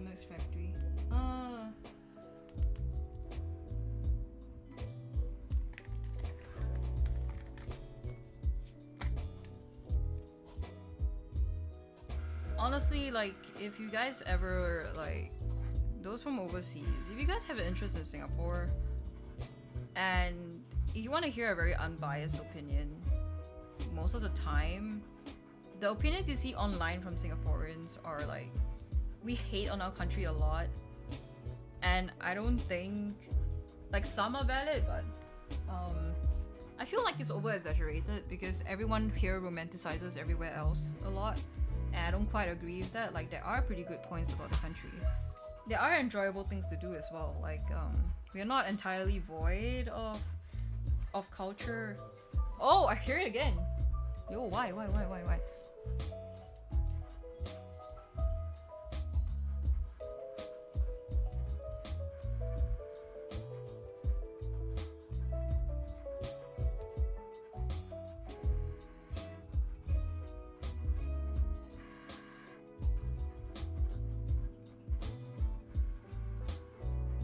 Okay, I can possibly attribute it to one, my mat not being sticky enough anymore. It's been a while, or my blade is getting blunt, so it's like lifting up the print every time it does it. So, but don't worry, this time it didn't rip it out entirely. It's still kind of safe.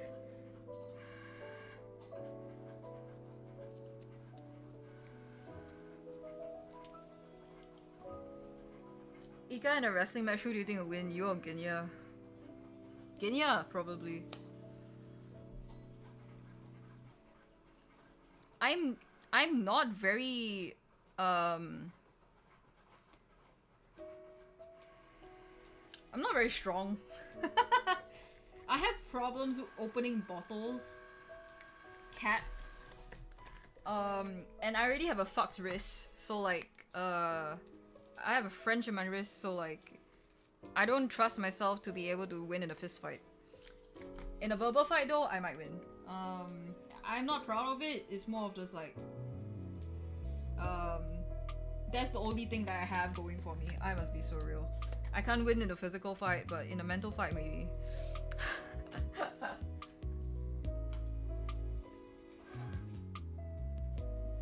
The mental fortitude I got up in this noggin has been forged in the gates of hell. Forged in the depths of hell.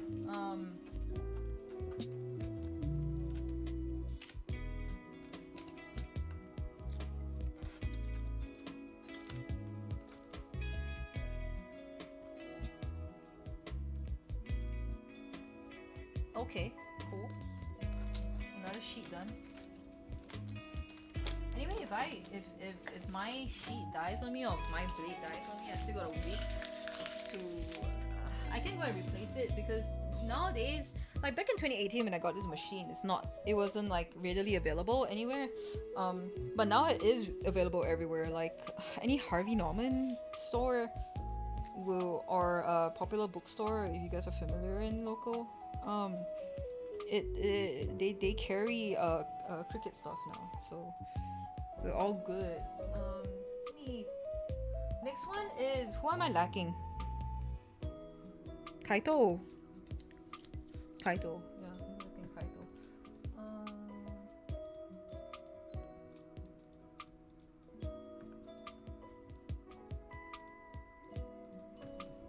Okay, now.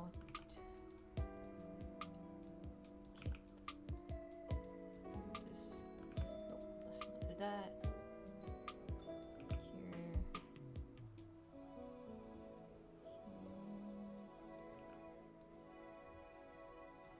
Doesn't matter if it's aligned or not, honestly, because it would just auto align it for me. Let's go. Continue. Send to printer. Next. System dialog. 2 copies. Preferences. Hi. Okay. Let me check if I have enough paper in there.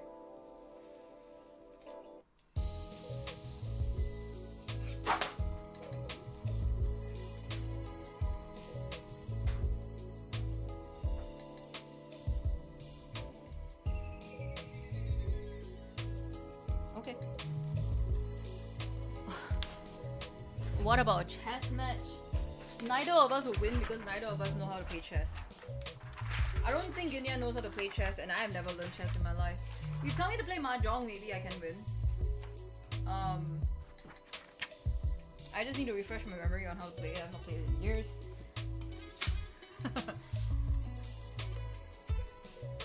You want me to play a game like Rummy Cube?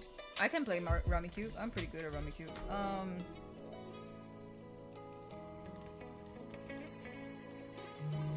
We should play Rummy Cube sometimes. I miss that game. I fucking love Rummy Cube. I have the physical board game.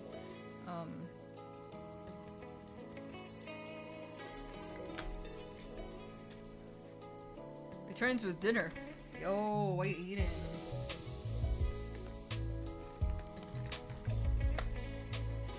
It's 7:40 p.m. over here. I feel like I could still make it to the food court if I want to get food. Also thinking what to eat. I said I wanted to eat a bit cleanly. I may get soup. I don't know. The soup we have here are like kind of just chicken broth or like sliced fish soup. So it's like white fish, white meat fish, in like a clear soup kind of thing. It's kind of oily though when you get it downstairs. When you get it like at the local coffee shops, not the cleanest food there is. Lowest calories, yes, but not the cleanest.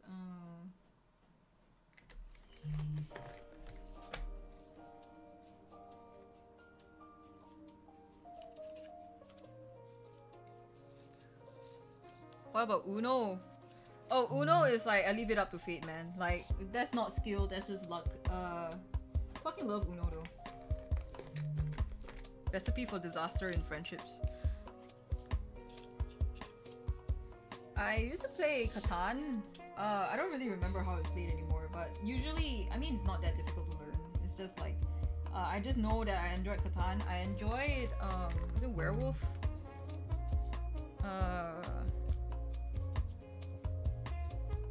At some point, I did play like last year when the FF14 collab came out for Magic. I did play a bit of Magic.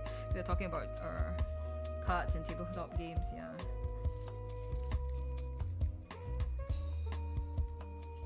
Magic the Gathering.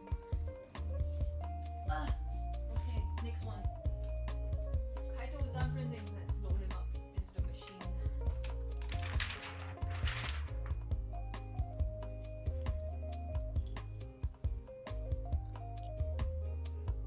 Yo, he got me for fucking dinner.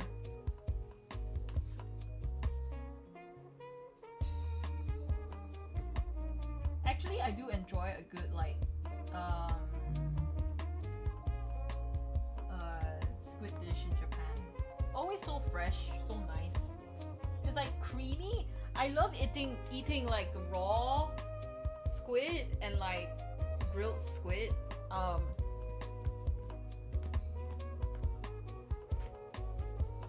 Everyone's gonna be like, cannibal.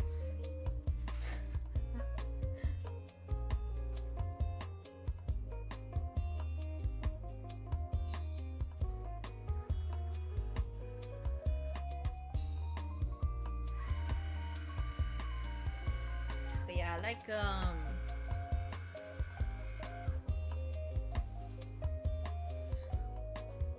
had frozen fried squid in the freezer. Dude, no, I love ikageso.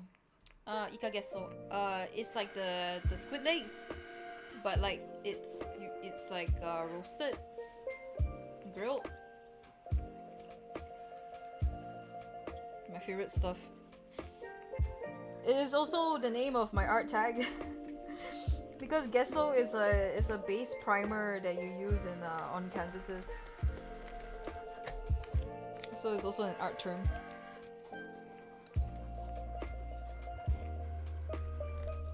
You see what did I say? The cannibalism accusations are gonna start flying, bro.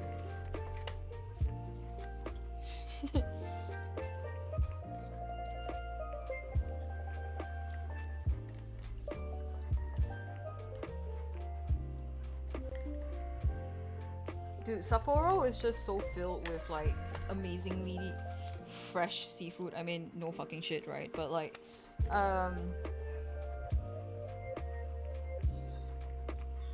I I think I had like the best. What was it? Conger eel. Conger eel when I was in Sapporo. It was so fucking sweet. It was so good. Like I could not stop thinking about it.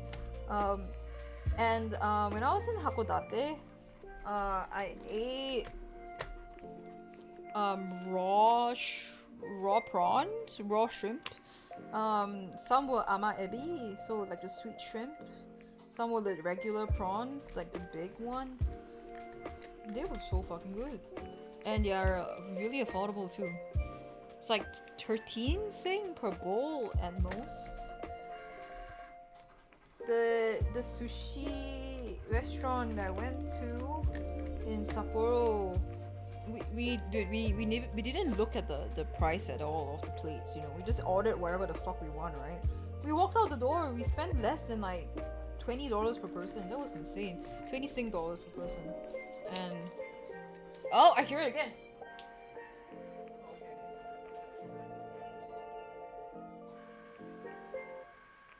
Okay, it survived.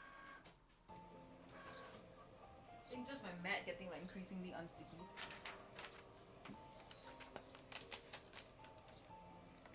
It's time to get a replacement mat. Money. Guys, I'm gonna be so real. I'm so broke. I've never felt so broke in my life. It's not like I don't have savings. I do. It's just that when reaching the savings, you're starting to feel like, shit. It's never gone beyond this point in my savings before, you know, in like the past how many years, and it sucks. It just hurts. But what can I do when I lost my job? We frequently go to seafood izakayas with colleagues. Oh wow. It's just so good. The quality is so good. And they're strict about the standard of it too.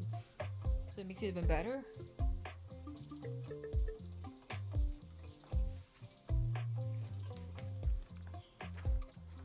I find it funny that there are mostly Europeans I've seen, I guess, are like very turned off by seafood. Well, not mostly Europeans, but I've seen mostly in the VTuber sphere when like European VTuber goes to Japan and eats seafood for the first time, and they're just like, ugh! You know, I'm like, how dare you? Like, you're missing out on the good stuff.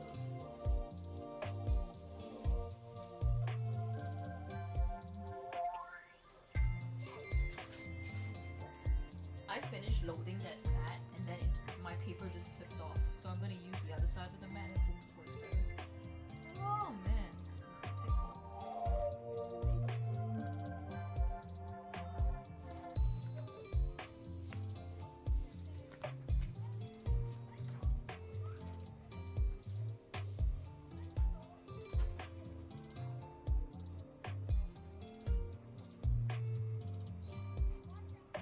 Thank God this is the last piece. I think this is the last piece. So we're almost done.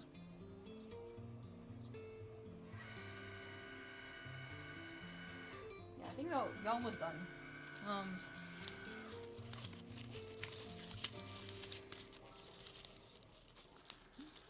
May be so good, right? JP Seafood just hits hard. Yup.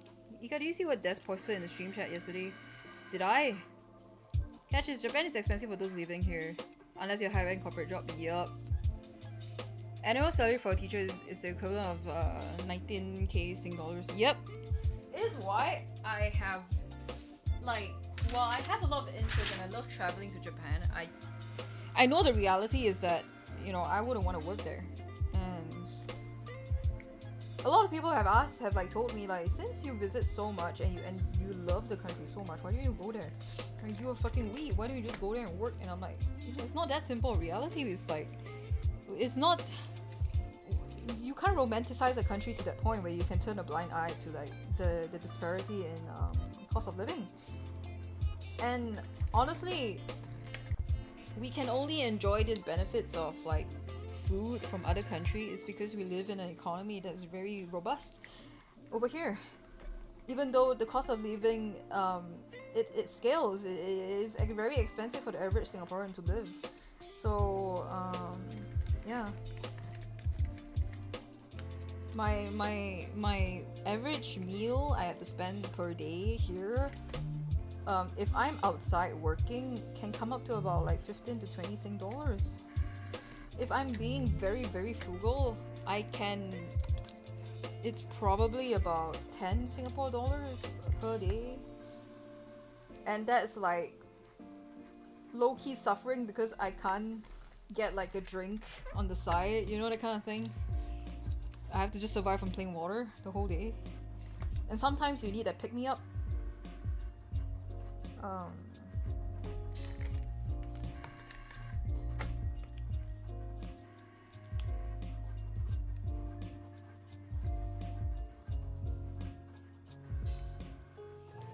Remember back then, Japan yen and Korean currency was so much higher than it. Yeah, it was.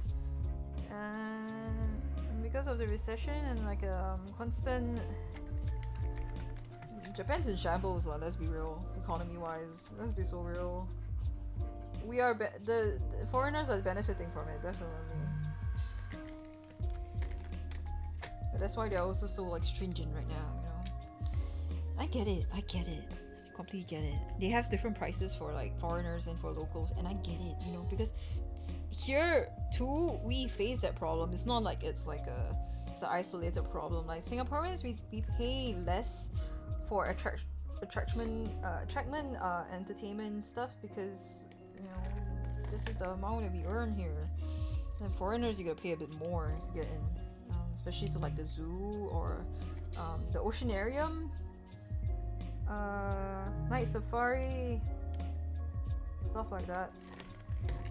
Like the big attractions here, we pay less. But I say we pay less, but like the entry ticket for the zoo is still like what, $50? 50 Sing dollars! Like, can you imagine?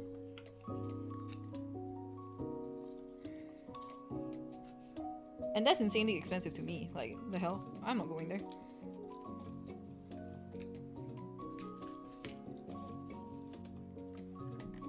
Back then, never recovered after COVID. Yeah, they did not. It means okay to strive tourism. Some people not respecting.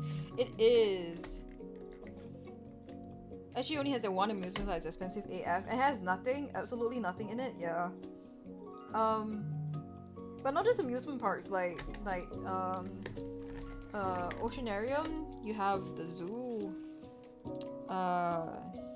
Museums as well. Actually, you pay higher to visit the museums if you're a foreigner. If you have a Sing Pass, like the Singapore NRC or like a PR, you don't pay as much.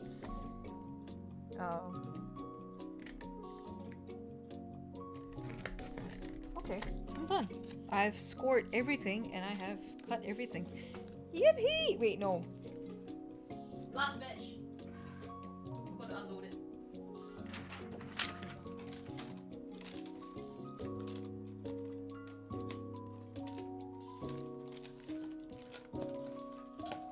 Earlier I was saying that like a lot of Singaporeans like to dunk on our country, being like, oh, it's so expensive and it's so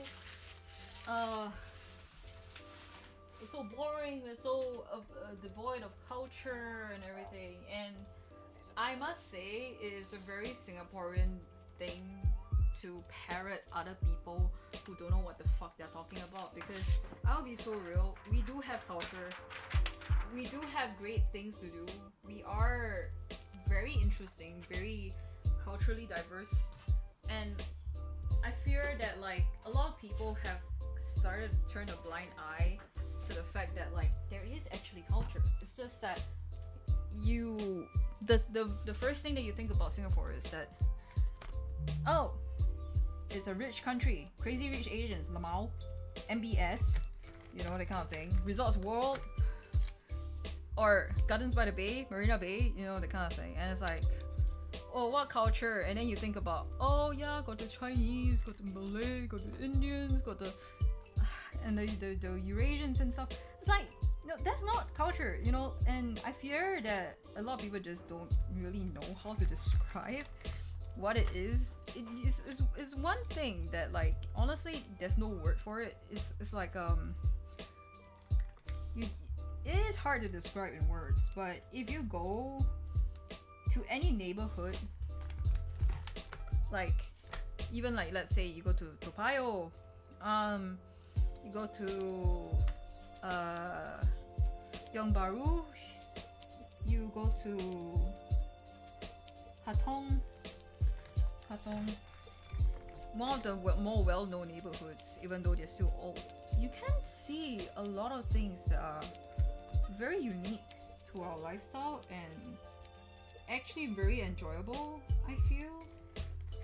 You just need someone who is very in touch, very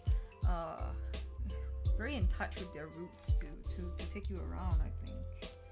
Like, I know like a lot of very interesting spots. It's just how convenient it is for you to get there, like how willing you are to explore out of the comfort zone of the tourist traps here. And I fear that a lot of Singaporeans take their friends to the tourist traps, or the tourists just plan their entire trip, which is like maybe like only 2 to 3 nights, because everyone thinks that there's not much to do. They just plan it around like the tourist traps and that's it. And I think it's kind of sad because it's not what it is. We do have a lot of interesting bits here and there.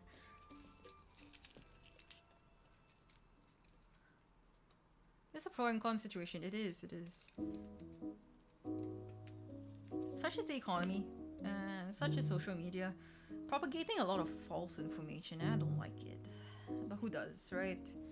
Who does?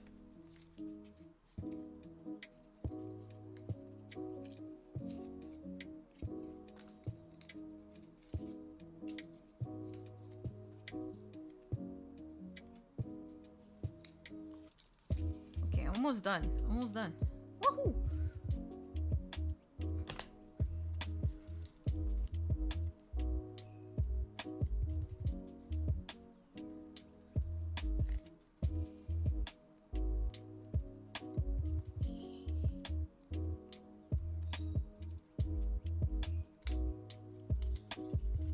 Anything more than this until my merch arrives. So this is a great start for me. I don't have to rush this anymore. I'm quite happy with the outcome. The print is so good. By the way, if you guys are ever looking for printers, I highly recommend Epson printers. Especially those with the ink, the eco tank ones, the ink tanks.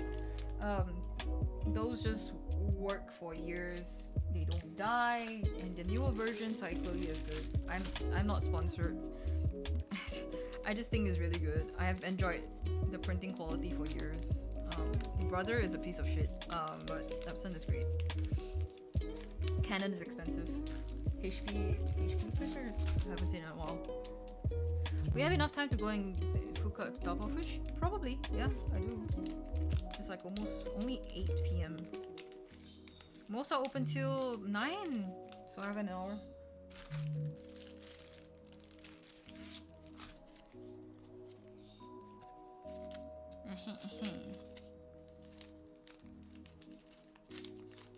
Okay, cool. Now I can clean up. Wow!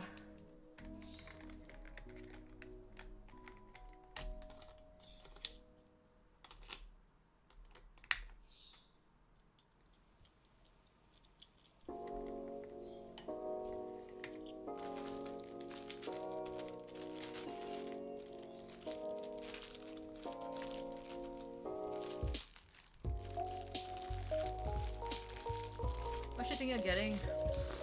Good question. I don't think that far, guys. I want the soup, but the options around me aren't great, so I might go for something else. I don't know.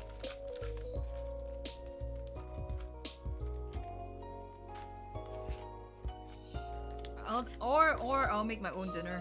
I have some ingredients in the fridge. I'll see what I can cook. But yeah. Okay, that's it for today. Yahoo! Alright guys, I'll see if I'll be back tomorrow. Maybe not so early. I might change the timing. I did put like 11:30 a.m. but I may switch it to the night instead. But we'll see. Thanks Thanks for joining. Thanks for hearing me yap and hear my printer fail. I can eat now. Yeah, I can. Nom nom. Alright. Let me see. Do I want to rate someone? Let's see. Rate browser.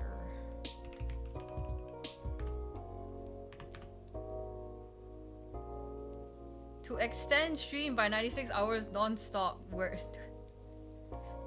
That's not real. The hell?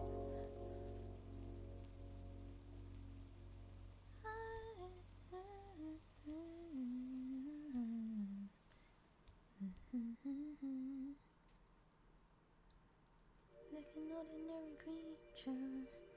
I'm just gonna send you guys to like you know what? Look at pets. Okay, look at pets. I think it's pretty good.